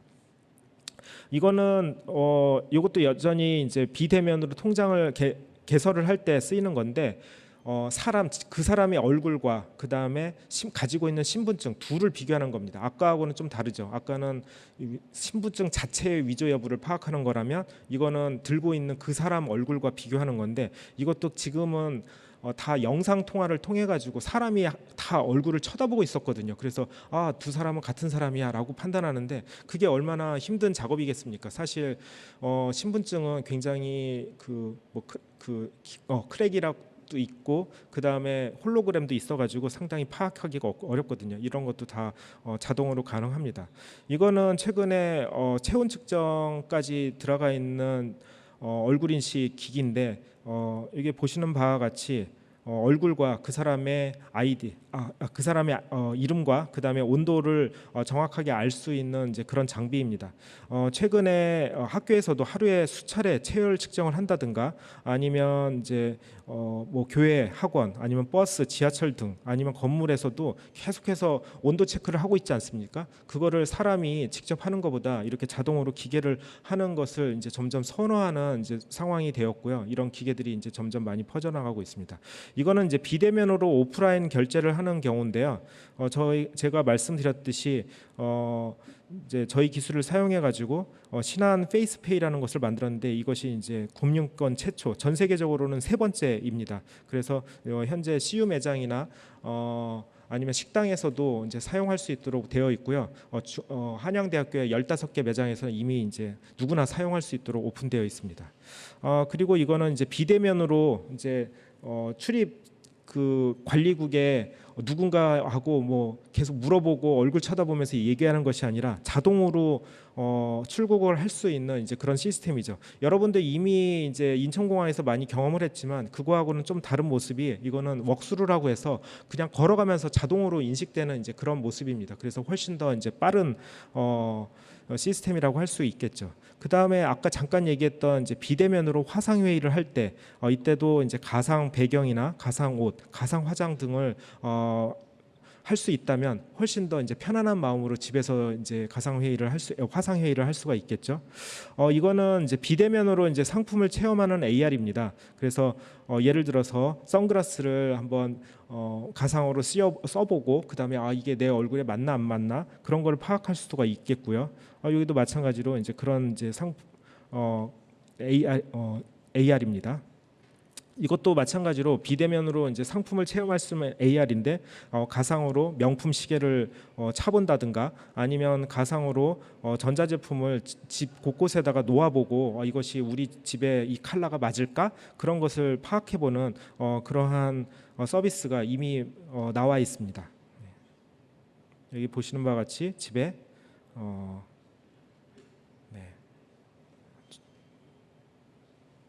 냉장고를 넣어야 되는데 이렇게 놓고 그 안에 이제 동작시키고 그런 것이 이제 가능하지요. 이거는 이제 비대면으로 대형 이제 상점을 이제 파악할 수 있는 이제 그런 AR인데요. 이제 글라스를 끼고 그 다음에 장갑 또는 아니면 이런 이제 포인터를 들고서는 상품을 구매할 수가 있습니다. 이런 거는 이제 비대면으로 이제 옷을 입어보는 가상으로 입어보는 이제 그러한 예라고 할 수가 있겠죠. 요즘은 기술이 많이 좋아져가지고 옛날에는 옷에 그 흔들거리는 옷감 재질을 옛날에는 그걸 제대로 못 만들어가지고 굉장히 어색하고 했는데 지금은 상당히 이제 좋은 기술이 많이 나와가지고 여러분들 쓰는데 불편함이 없을 정도까지 나와 있습니다. 이거는 이제 가상으로 상품 이제 신발을 이제 신어보는 이제 그런 서비스인데요. 이거는 뭐 핸드폰 앱으로도 이미 나와 있고 여러분들 뭐 자유롭게 다운 받아가지고 해볼 수가 있습니다. 그래서 뭐 나이키를 신던지 뭐 스펙스를 뭐 신던지 뭐 이런 등등의 뭐 체험을 할 수가 있습니다.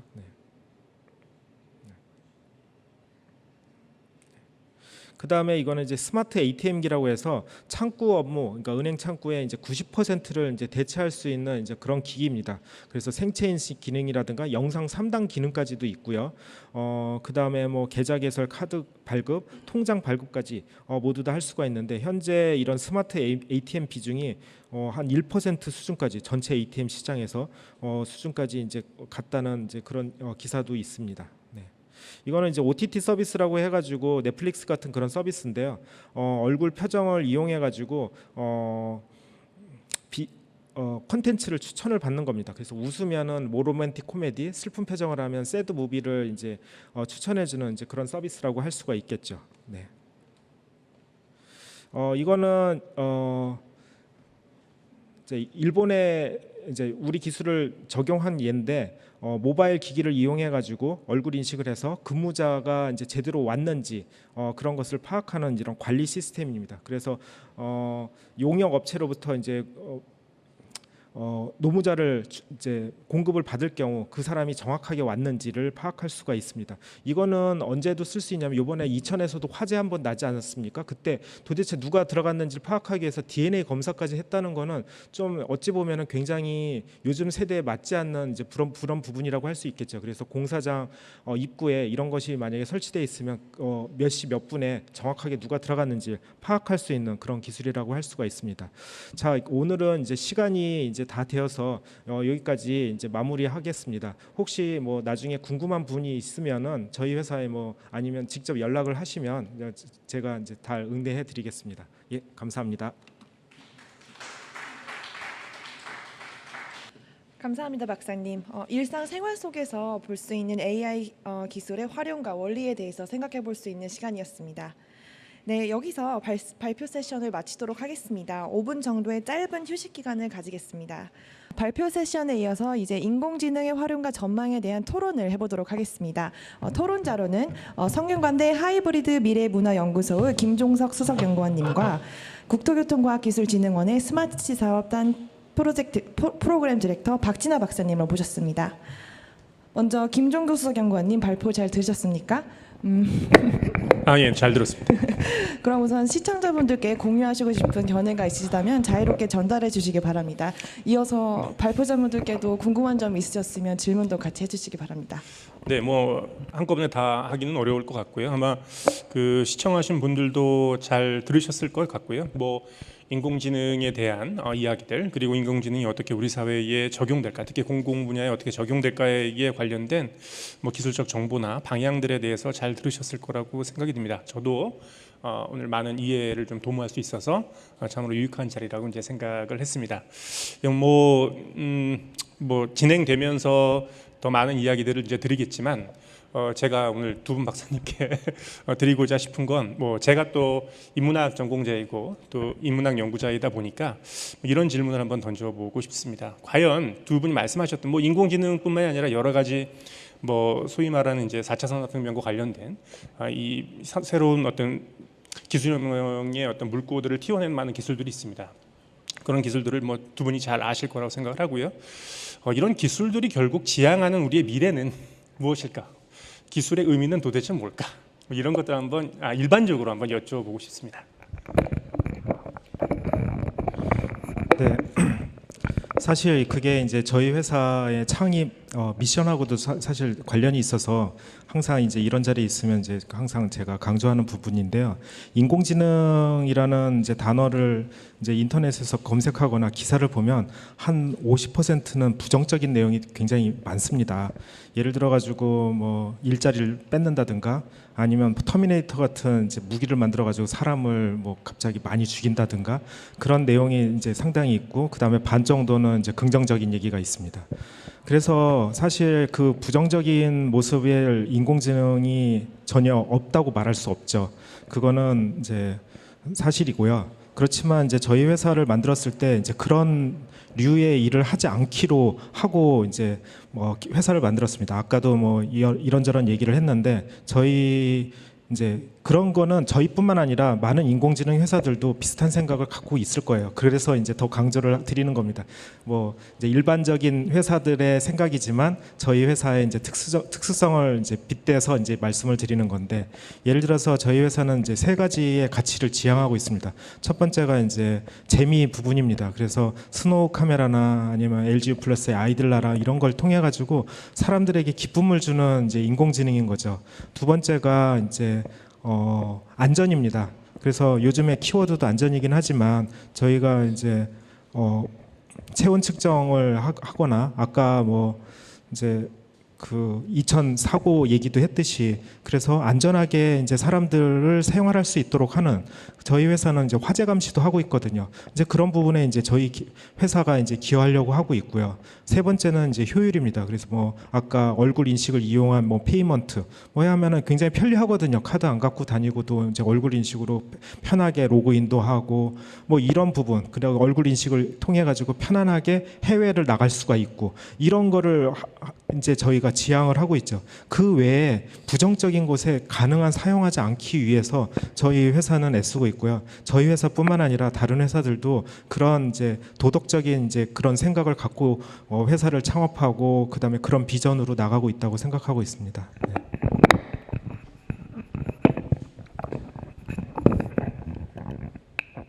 네, 그 기술의 미래, 그 기술이 지향하는 미래는 미래의 모습은 무엇인가라는 말씀을 해주셨는데 짧은 기간 한번 생각을 해봤습니다. 그 우리가 특히 인공지능 이런 기술의 미래는 무엇이냐 생각을 해봤는데 저희 대답은 뭐 컴퓨터, 인터넷, 스마트폰의 현재 그게 인공지능의 미래가 아닌가. 그러니까 이제 PC가 처음 만들어졌을 때 저 그 괴팍한 네모난 저 물체는 무엇이길래 저게 우리의 미래를 어떻게 파괴할 것인가 막 이렇게 고민했겠죠. 인터넷이라는 게 나왔을 때 그렇게 뭐 정보를 그렇게 전달하고 이렇게 뭔가 그 온라인으로 뭘 이렇게 서로의 네트워킹을 하고 이렇게 했을 때 저게 우리 삶에 얼마나 그 삶을 단조롭게 하고 사고의 가치를 줄일 것인가 범죄의 우려도 있고 이런 고민을 했을 것이고 스마트폰이라는 게 나왔을 때 이제 뭐 애들이 스마트폰에 뭐 집착을 하고 중독되고 이런 많은 걱정을 했을 것이고 한편으로는 그런 새로운 변화의 가능성을 캐치를 해서 새로운 가치를 만들어내는 그런 분야도 있었을 것이고 그러니까 장점이 물론 컸기 때문에 지금 살아남은 기술이라고 생각을 하고 있습니다. 그러니까 단점이 많았으면 사장될 기술이었겠지만은 그런 것들이 사회에 물론 작은 그런 뭔가 문제도 있었지만은 더 많은 그런 가치를 만들어냈고 더 많은 편익을 만들어냈기 때문에 지금 우리가 그것을 보편적으로 사용하고 있는 것이라고 볼 수가 있고 마찬가지로 이 인공지능도 사실은 좋은 점과 명암이 있는 것이죠. 우려되는 부분도 많고 뭐 고용이라든가 여러 가지 또 인공지능의 그런 인간을 해롭게 하는 인공지능에 대한 우려, 기술 종속성 이런 거에 대한 우려도 있는데 지금은 사실 굉장히 많은 부분이 가설적인 부분도 있는 것 같습니다. 그래서 하지만 이제 제가 생각했을 때는 그 지금까지 우리가 경험해왔던 짧은 기간에 경험해왔던 그런 기술 진보들이 우리의 삶을 일정 부분 편하게 했고 그게 우리의 삶에 이미 녹아들었다라는 그런 경험에 비추어 봤을 때 인공지능도 물론 시간의 차이는 있겠지만은 상당히 우리의 삶에 뭔가 삶의 일상적인 기술로 들어오지 않을까. 그게 그래서 한 몇십 년 지났을 때, 한 10년 정도 지났을 때는 우리가 이제 우리의 현재의 모습이 아닌가. 그렇다면 이제 그럼 왜 우리가 기술에 대해서 그렇게 투자를 하고 기술 개발을 해야 되느냐라고 봤을 때는 사실 기술 개발을 할 때의 목적은 그런 것 같습니다.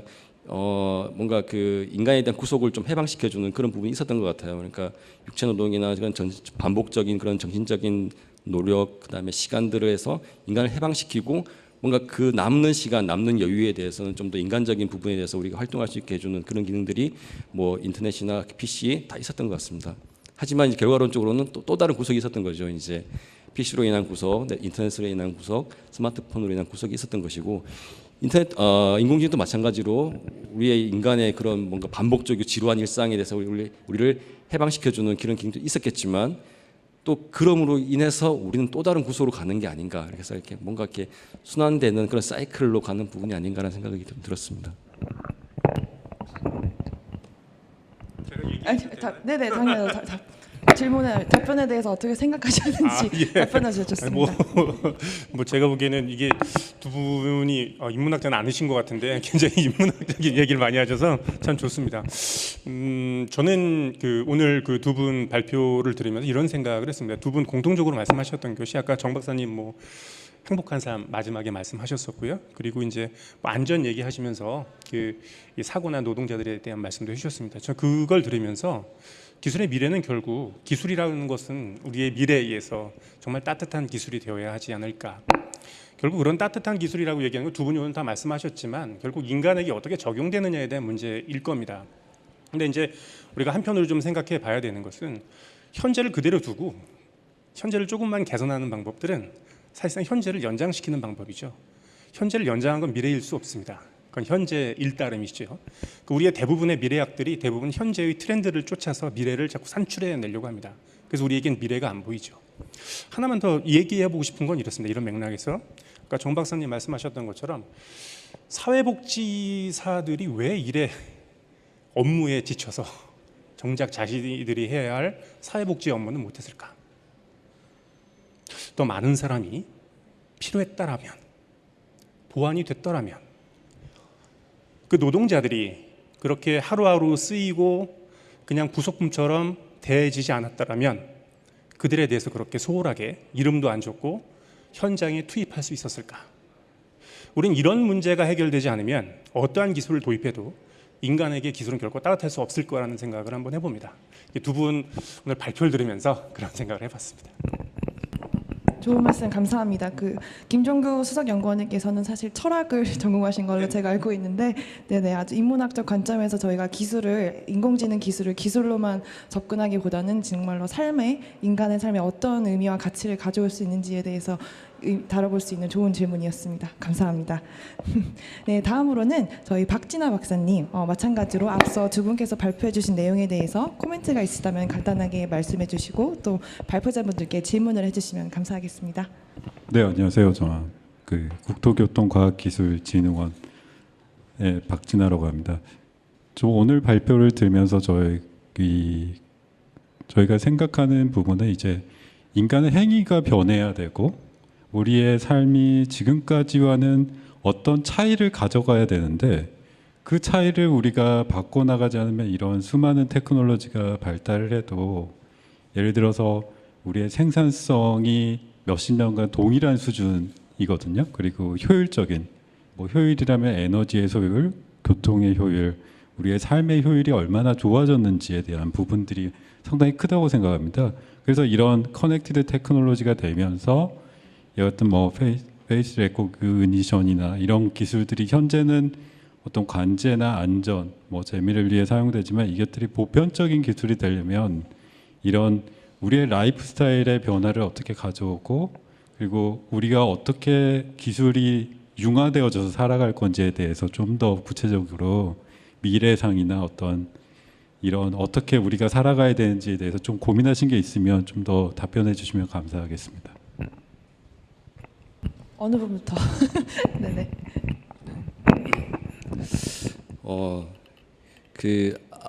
아까 말씀드렸던 부분이 연장선이 되지 않을까라는 생각이 드는데 이제 PC가 처음 나왔을 땐 굉장히 거대한 지금 우리가 이제 아까 제가 슬라이드에서 보여드렸던 그런 데이터 센터 같은 거대한 PC였던 거죠. 애니악 PC였던 거고.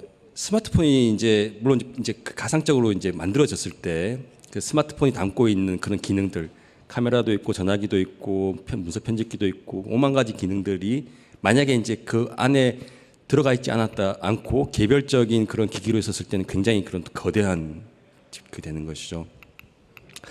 그래서 제가 봤을 때는 이 인공지능의 그런 텐저블한 미래의 모습이라는 것은 거대한 PC가 개인 PC가 되고 그다음에 이제 스마트폰이 가지고 있었던 그런 여러 가지 기능들이 하나로 집적돼서 개인의 스마트폰이 됐듯이 이 인공지능도 지금은 이제 굉장히 추상적이고 이제 뭔가 잠재적이지만은 개인 인공지능이 되는 것이죠. 그래서 길에 인공지능 대박 할인 상암동 최저가 이렇게 해서 36개월 할부로 하나씩 가지고 가는 거예요. 이렇게 인공지능을 뭐가 어떻게 구현될지는 잘 모르겠지만 그래서 그 데리고 간 인공지능이 나의 내 일상을 케어를 해주고 일정 관리도 해주고 뭔가 주문도 해주고 따라오고 이렇게 그게 언제가 될지 모르겠지만은 그런 개인화된 인공지능이 제가 생각했을 때 우리의 미래의 모습이 아닐까. 그게 뭐죠? 자비스 같은 물어보면 대답해주는 그런 것들이 마치 나의 팅커벨 같이 나에 따라다니는 저는 그런 모습이 아닐까라는 생각을 해봤습니다.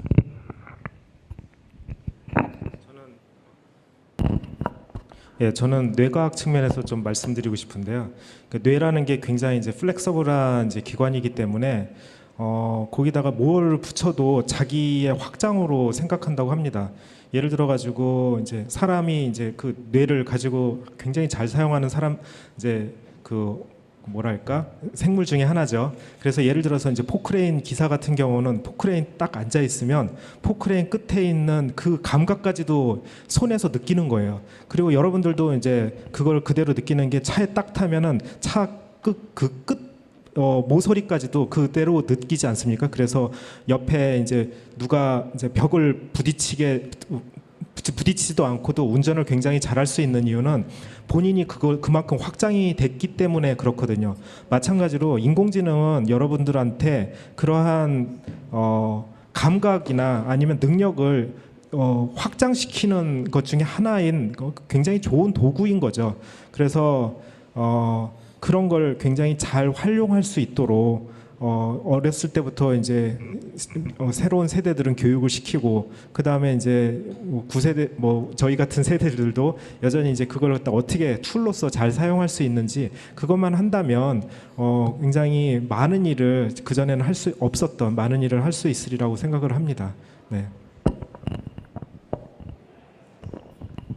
좋은 답변이 되셨나요? 혹시 더 추가로 코멘트 해주시겠어요? 네.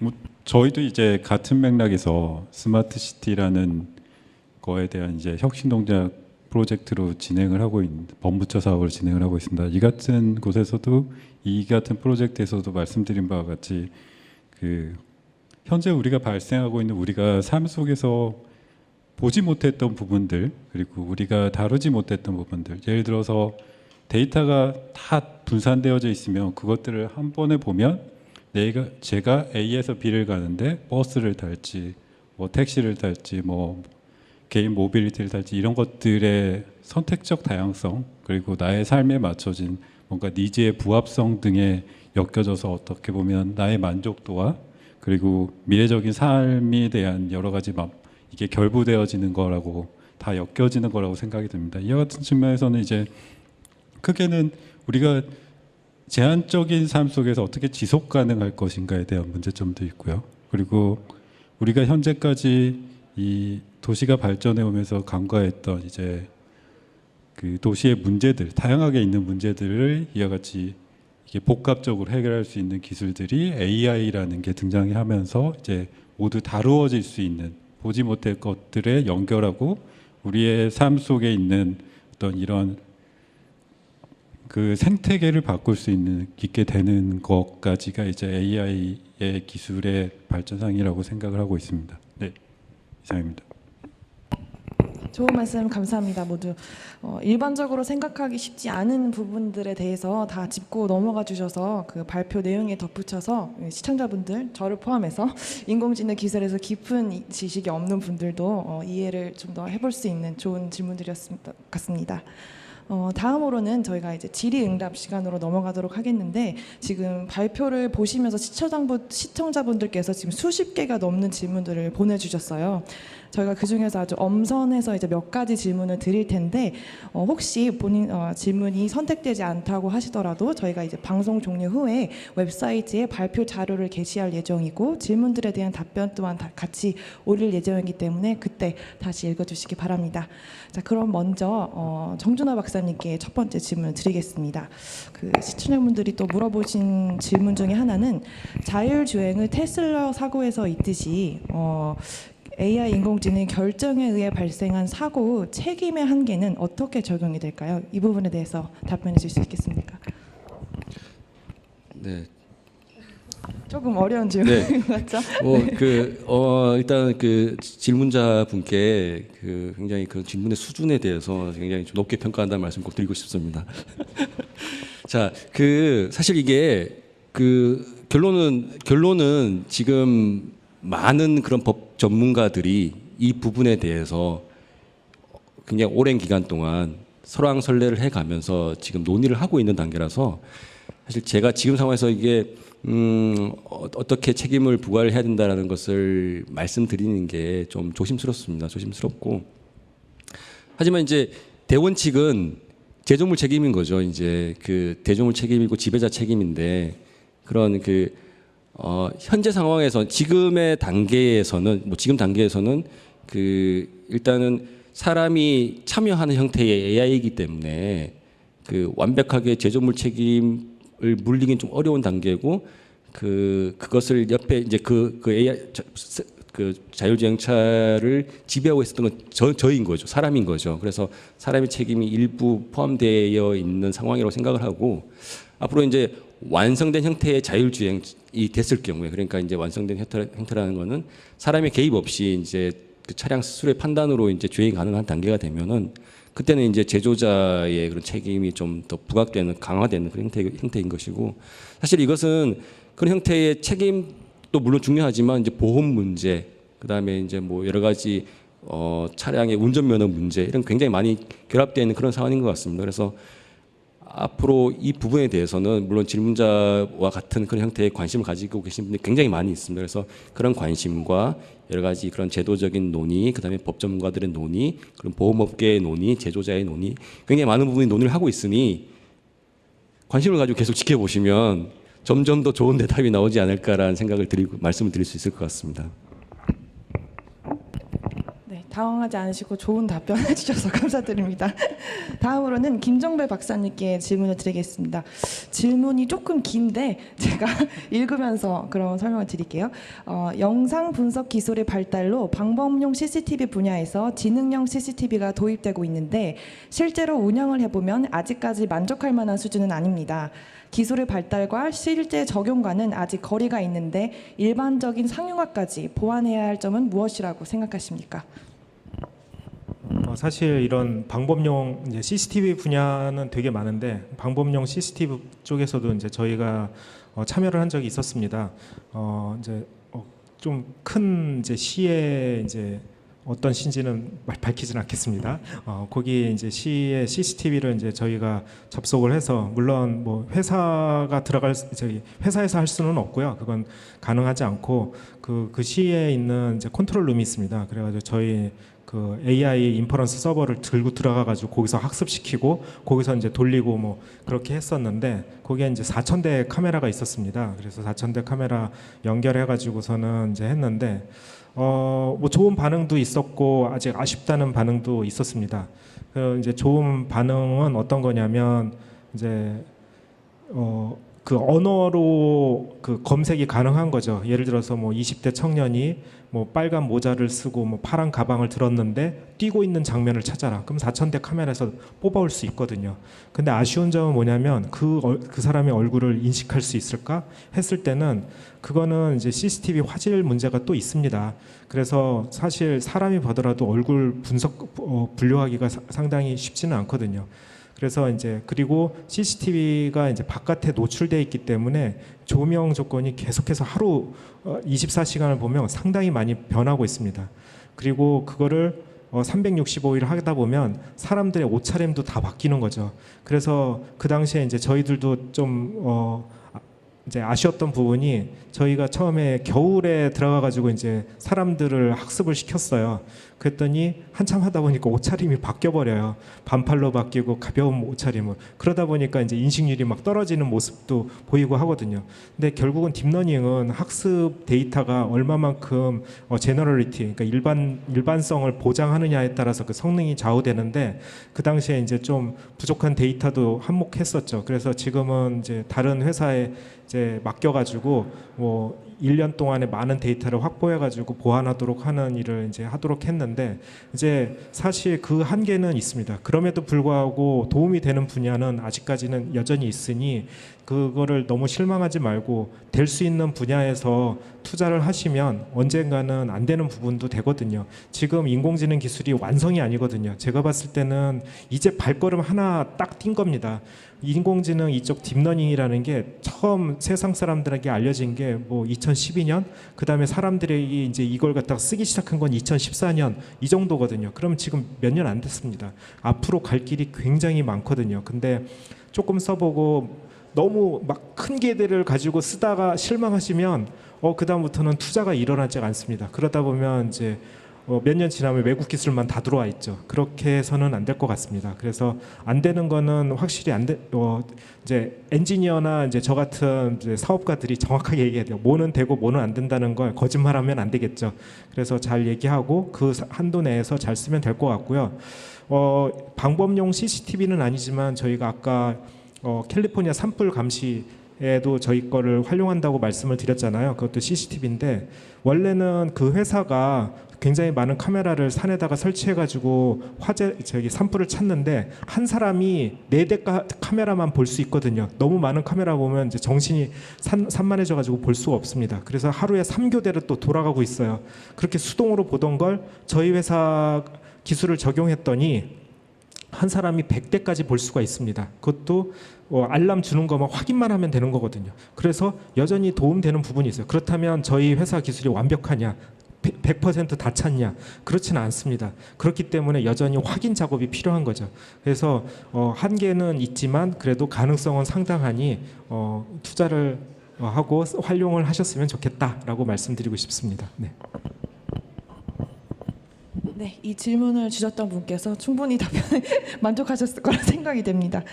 다음으로는 정준하 박사님께 질문 하나 더 드리겠습니다. 아까 발표를 해주시면서 저도 이 부분이 인상 깊게 남았는데 인공지능이 이제 제 업무를 일부를 해주면 남는 시간을 활용해서 이제 사랑하는 딸과 가족들과 더 지낼 수 있을 거다라고 말씀을 해주셨는데 이런 상태에서 그럼 회사에서는 인건비를 지급을 해야 할까요? 아니면 과연 몇 명이 이렇게 될 경우 자기 자리를 지킬 수가 있을까요? 자꾸 어려운 질문만 드리는 것 같아서. 굉장히 어렵습니다. 제가 사장님이라면 인건비를 안 줄 것 같고요. 근데 이제 제가 이제 그냥 일반적인 관점에서 말씀을 드리자면 그런 것 같습니다. 이게 사실 업종마다 일단 차이는 클 것 같고요. 아까 그 박사님 김정배 대표께서 말씀하셨듯이 그러면 그 3교대로 4개씩 봤는데 그 사람이 100개를 보면 그걸 보던 사람은 다 어딜 갔을까요?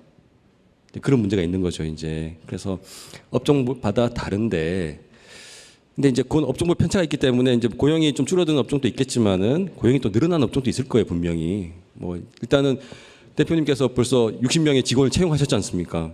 그죠? 인공지능 기반으로 해서 대표님 말씀으로는 되게 중소기업, 요만한 기업이라고 하셨는데 벌써 60명을 채용하셨어요. 그래서 이런 기업들이 또 이제 한 발짝 된 인공지능 패러다임에서 이만큼 많은 고용이 만들어졌으면 인공지능이 확산되면은 정말 많은 기업들이 더 많이 생기기 때문에 우리가 생각하지 못한 지금 그림을 그리지 못하지만은 더 많은 업종들이 생길 것이고 예를 들어서 불과 그 한 20년 전, 10년, 20년 전만 해더라도 우리가 시내에 이렇게 많은 스마트폰 판매점이 있을 거라고 생각도 못했잖아요. 근데 지금 각 상권의 1층에는 다 스마트폰 판매점이 있는 거거든요. 그만큼 장사가 되는 것이고 마찬가지로 인공지능은 그만큼 그 고용을 창출할 것이고 근데 이제 그렇지 않은 업종에서 봤을 때는 또 한편으로 이렇게 생각할 수 있을 것 같습니다. 저 같은 사무직 같은 경우에는 이렇게 인공지능이 와서 뭔가 이렇게 단순한 일을 처리해 줬을 때 그만큼 시간이 남으면은 이 회사라는 조직은 그렇게 호락호락하지 않습니다. 또 다른 일을 만들어내는 거죠. 그래서 2시간이 세이브 됐으면 2시간 동안 할 만큼 일을 더 만들어내는 거죠. 그래서 저는 이제 저의 그런 바람이었습니다. 그래서 내가 지금 일을 줄였을 때 남는 것은 내 삶의 그 질을 위해서 투자할 수 있는 그런 상황을 꿈꾸는 것이고 하지만 현실은 내가 줄어든 시간만큼 더 많은 일이 역사적으로 그렇습니다. 사람들이 더 많은 일을 더 많이 하고 있고 국내뿐만 아니라 외국도 마찬가지입니다. 그래서 더 많은 일을 하면서 일을 더 많이 하면 어떻게 됩니까? 돈을 더 받아야겠죠.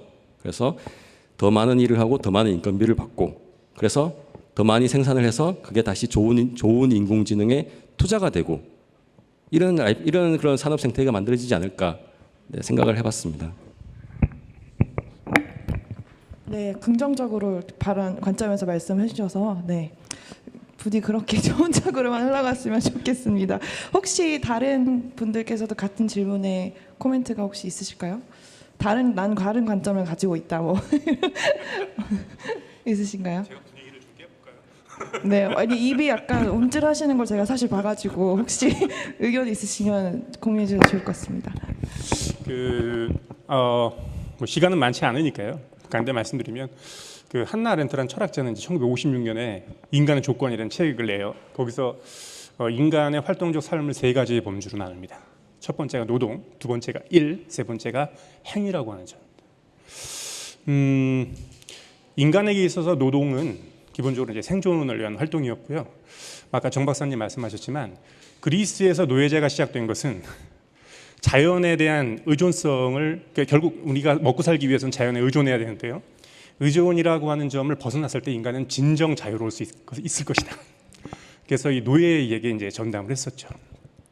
근데 문제는 인간에게 있어서 이렇게 분류는 이념적으로 될 수 있다 손 치더라도 실질적으로 이 세 가지는 분리되지 않는다라는 의미입니다. 그러니까 인간은 인간의 노동이 인간의 일과 이 문화적 행위들이죠. 그리고 타인과 더불어 살아야 된다는 행위와 연결되기 때문에 노동은 인간에게 의미가 있었거든요. 근데 문제는 근대 사회 이후로 일과 행위라는 의미들이 사라져 버렸습니다. 한나 아렌트가 지적한 건 겁니다. 그러니까 우린 결국 생존을 위해서 지속적으로 살게 되죠. 그러니까 인간의 문화가 점차 쇠퇴되는 이유는 바로 그런 것이고요. 근데 문제는 이런 겁니다. 그러니까 지금 우리의 단계는 지금 뭐 박사님들 말씀하셨듯이 초기의 단계인데 뭐 많은 인문학자들은 항상 이제 1000년 뒤를 꿈꾸니까요. 그래서 이제 어떤 단계를 계속 얘기하냐면 범용 인공지능의 단계들을 이야기를 하는 겁니다. 결국 모라백의 법칙도 다 깨져버리고 과연 그러한 시대에 그러니까 왜냐하면 산업혁명의 시대가 계속 진행되면서 인간의 노동에 대한 위협들은 계속 되었거든요.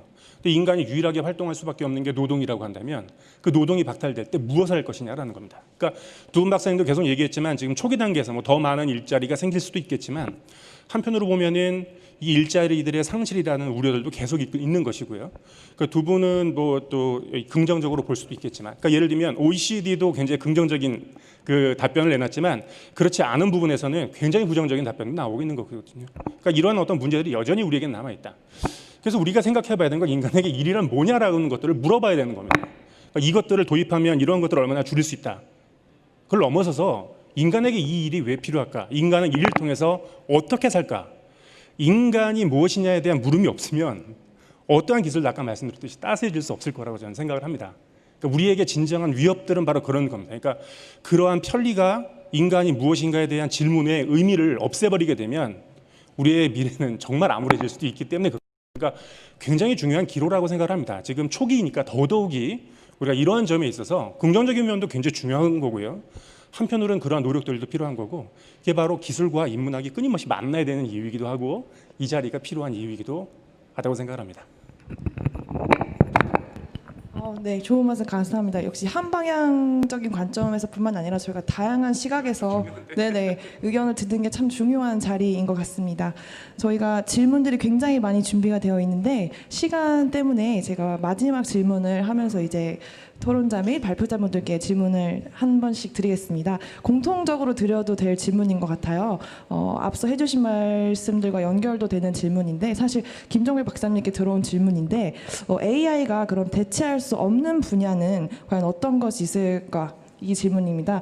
토론자 및 발표자분들께서 짧게 이 분야는 대체가 안 될 것 같다. 그리고 오늘 참여해주신 거에 대한 뭐 소감이나 간략하게 한마디씩 해주시면서 저희가 이번 질의응답 시간 마무리하면 좋을 것 같습니다.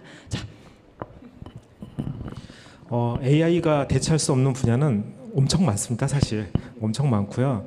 아까 이제 교수님 말씀하셨는데 그 이제 제너럴 AI 그래서 인간의 지능을 대체할 수 있는 AI는 까마득하게 사실 멀었습니다. 저는 이 분야를 하고 있는 사람으로서 그게 얼마만큼 멀리 있는 목표라는 걸 알고 있습니다. 지금 할 수 있는 AI가 할 수 있는 거는 어찌 보면 그냥 좀 전문가 시스템, 그냥 스페셜한 AI를 만드는 수준이지. 이것이 모든 것을 다 할 수 있는 뭐 전지전능한 그런 제너럴 AI는 아직까지는 까마득하게 굉장히 많은 점프를 또 하고 또 하고 또 해야지 갈 수 있는 분야이고요. 근데 이제 이거를 뭐 그거는 그거고 요 질문만 딱 빨리 말씀을 드리면 현재 AI는 다 학습 기반이거든요. 무슨 말이냐면 학습 데이터를 넘어서는 거는 할 수가 없습니다. 학습 데이터를 얼마나 정교하게 잘 만드느냐에 따라서 그 능력이 바뀌고 있죠. 다시 말해서 대체할 수 없는 분야, 이거는 학습 데이터를 넘어서서 하는 일이라면 다 포함되는 거죠.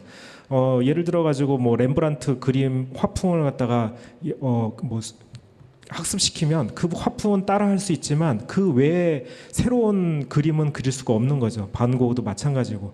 만약에 우리가 어떤 일을 함에 있어서 똑같은 일을 반복적으로 한다. 그러면 사실 AI가 쉽게 그거는 대체할 수가 있습니다. 그렇지만 그거 말고 뭔가 생각을 하고 그러면서 이거를 내가 A부터 Z까지 학습을 했지만 사실은 뭐 A 프라임, B 프라임이 필요한 어떤 일이라 그러면 그거는 AI가 당장 어떻게 할 방법은 없거든요. 그렇기 때문에 학습 데이터가 너무 중요하다는 얘기를 계속 하는 겁니다. 그래서 생각보다 의외로 AI는 그렇게 능력이 뛰어난 건 아니다. 오해는 하지 마셔라라는 말씀을 드리고 싶습니다. 그리고 오늘 추천해 주셔서 감사하고요. 이런 자리를 통해서 저희 회사를 소개하고 그다음에 AI에 대해서 이제 말씀을 드리게 그런 자리가 되어서 너무 감사드립니다. 네, 다음 박진화 박사님 이어서 주시겠습니까? 네, AI에 대한 근본적인 것에 좀 생각을 해보시면 AI는 인간이 사용하는 도구를 학습시키기 위한 것이라고 보시면 됩니다. 우리의 도구가 얼마나 컴퓨터, 계산기와 컴퓨터의 차이가 있듯이 AI는 현재 우리가 어떤 A라는 디바이스를 사용하고 있는데 그럼 A라는 디바이스를 얼마나 더 좋게 해야 내 삶의 어떤 효율이 올라가고 생산성이 올라가게 하는 부분이라고 보시면 되고요. 대체할 수 있는 거는 저는 없다고 생각합니다. 인간의 본질은 그대로 있되 그것들을 어떻게 효율적으로 할 것이며 어떻게 다룰 것이며 그리고 나와 또 다른 사회적인 관계성 안에서의 회복을 가져다주는 좀 더 다이나믹한 커넥티비티를 가져다주는 것이지 이것이 어떤 그리고 또 궁극적인 거는 일에 대한 개념입니다. 우리가 일을 정의할 때 어떤 예를 들어서 낮은 뭐라고 표현해야 될까요? 우리가 노블한 일이 있고 저급한 일이 있다고 표현을 하지만 이런 거는 결국에는 인간이 정한 일이지 그것들을 그 사회 기반을 매니지먼트 해주고 있는 여러 가지 속성의 일들이 AI가 결부되어져서 좀 더 나은 일이 될 수 있도록 하는 거고요. 그리고 윗단에서는 어떻게 보면은 자율성을 중앙 집권적인 관제에서 어떤 블록체인과 같은 지방자치제의 분권을 형성하기 위한 AI이기 때문에 이런 부분에서 좀 더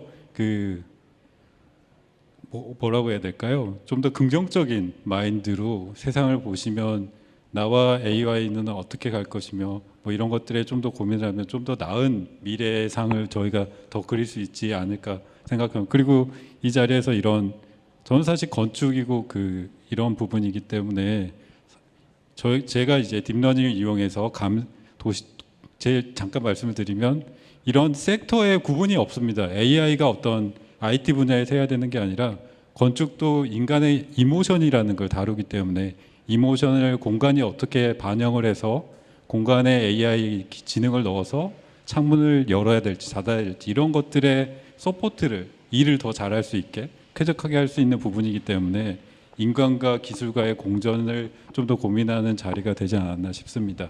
네, 감사합니다. 일단 저도 초대해 주셔서 감사드리고요.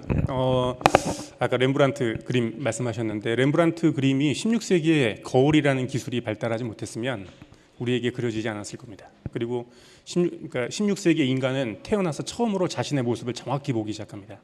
그것이 자기 내면을 들여다보는 그 방식이 되었고요. 소위 말하는 17세기의 서양 근대의 주체 철학이라는 것들이 이제 생겨나기 시작합니다. 기술은 그렇게 인간을 돌아보는 데 역할을 충분히 할 수 있습니다. 근데 우리가 아까 논의했듯이 자율주행차의 책임을 누가 지느냐라고 하는 것들이 여전히 지금 문제가 되고 있으면 매우 심각한 문제가 될 겁니다. 제가 보기엔 절대 그것은 해결나지 않을 겁니다. 누가 우세를 차지하느냐 그것밖에 없을 겁니다. 왜냐하면 지금까지 전통적으로 윤리적 책임이든 법률적 책임이든 그것은 결국 그 주체가 누구냐 대체적으로는 인간이었습니다. 그리고 법인도 인격체이기 때문에 법인이 책임져도 결국 인간이 지는 거나 마찬가지였습니다. 근데 문제는 인간이 더 이상 그 책임을 질 수 없는 상황으로 내몰리고 있기 때문에 그런 문제가 생기는 겁니다. 이런 문제가 우리 사회에 생겼다는 것은 인간 사회의 매우 중요한 변화가 수천 년간 진행되었던 변화가 몇십 년의 어떤 기술이 우리에게 엄청난 질문들을 던져버리게 되는 겁니다. 이 변화는 짧은 것 같지만 어마어마한 변화고 어마어마한 질문이라고 하는 점, 이미 우리는 그 논의가 시작되었다 때문에 이 논의는 먼 미래, 수천 년 뒤의 미래가 아닐 수도 있다. 우리가 늘 문화 지체를 고민하는 것처럼 인간은 사회이기 때문에 그러한 거죠. 이러한 질문들을 너무 먼 미래라고 생각하지 않았으면 좋겠다. 그래서 지금 당장 우리가 만나서 이야기할 때다. 따뜻한 기술을 위해서. 예, 마치겠습니다. 네, 저도 초대해 주셔서 감사드리고요. 제가 그 얼마 전에 그 커피를 마시러 가서 그 키오스크로 주문했습니다. 왜냐하면 이제 저쪽에 주문대에는 사람이 많았고 키오스크는 사람이 없었거든요. 그래서 제가 주문을 막 어려웠어요. 이렇게 주문하다 보니까 주문대에 있는 사람들이 속도 빠져나가는 속도 너무 빠른 거예요. 그래서 저는 키오스크 주문하다가 다시 그로 갔죠. 그래서 많은 사람들이 이렇게 인공지능이 단순 반복적인 노동을 대체할 것이라고 하지만 물론 아까 말씀하셨듯이 완전히 대체하지는 않는다는 거죠. 그러니까 인간이 항상 그 개입을 해야 되기 때문에 대체율은 다르지겠지만은 완벽하게 대체되는 부분은 사실 찾아보기 어려울 것이라는 게 첫 번째 생각이고, 두 번째로는 이제 제가 생각하기에 대체하면 안 되는 부분들, 해서 안 되는 부분들에 생각을 해봤는데, 첫 번째가 이제 인공지능을 만드는 데에서 만드는 일을 인공지능이 하면 안 될 것 같다는 생각이 들더라고요. 그러니까 이제 사람의 관점에서 인공지능을 만들어야지 인공지능이 인공지능을 만들었을 때 우리가 이렇게 컨트롤하지 못하는 그런 부분들이 생길 것 같더라고요. 그래서 그게 첫 번째이고, 두 번째는 이제 사람이 사람을 키우는 부분에 대해서 인공지능이 개입하면 안 될 것 같다는 생각이 들었어요. 그러니까 어린 아이들한테 뭔가 인간적인 걸 가르쳐야 되는 그런 상황에 대해서는 사실 그거는 인공지능이 할 수는 있겠지만, 로봇이 할 수는 있겠지만, 그건 이제 인간이 해야 되는 인간의 본질적인 책무라고 생각을 하고, 그 두 가지는 절대로 이제 맡기면 안 되는 부분이 아닐까 생각이 들었습니다. 네.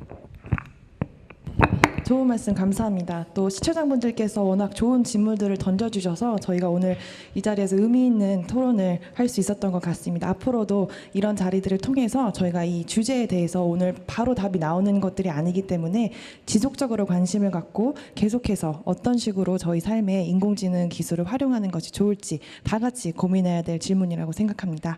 자, 마지막으로 공동주최 기관인 한국지역정보개발원의 황병천 IT 정보융합본부장님께서 폐회사를 해주시겠습니다.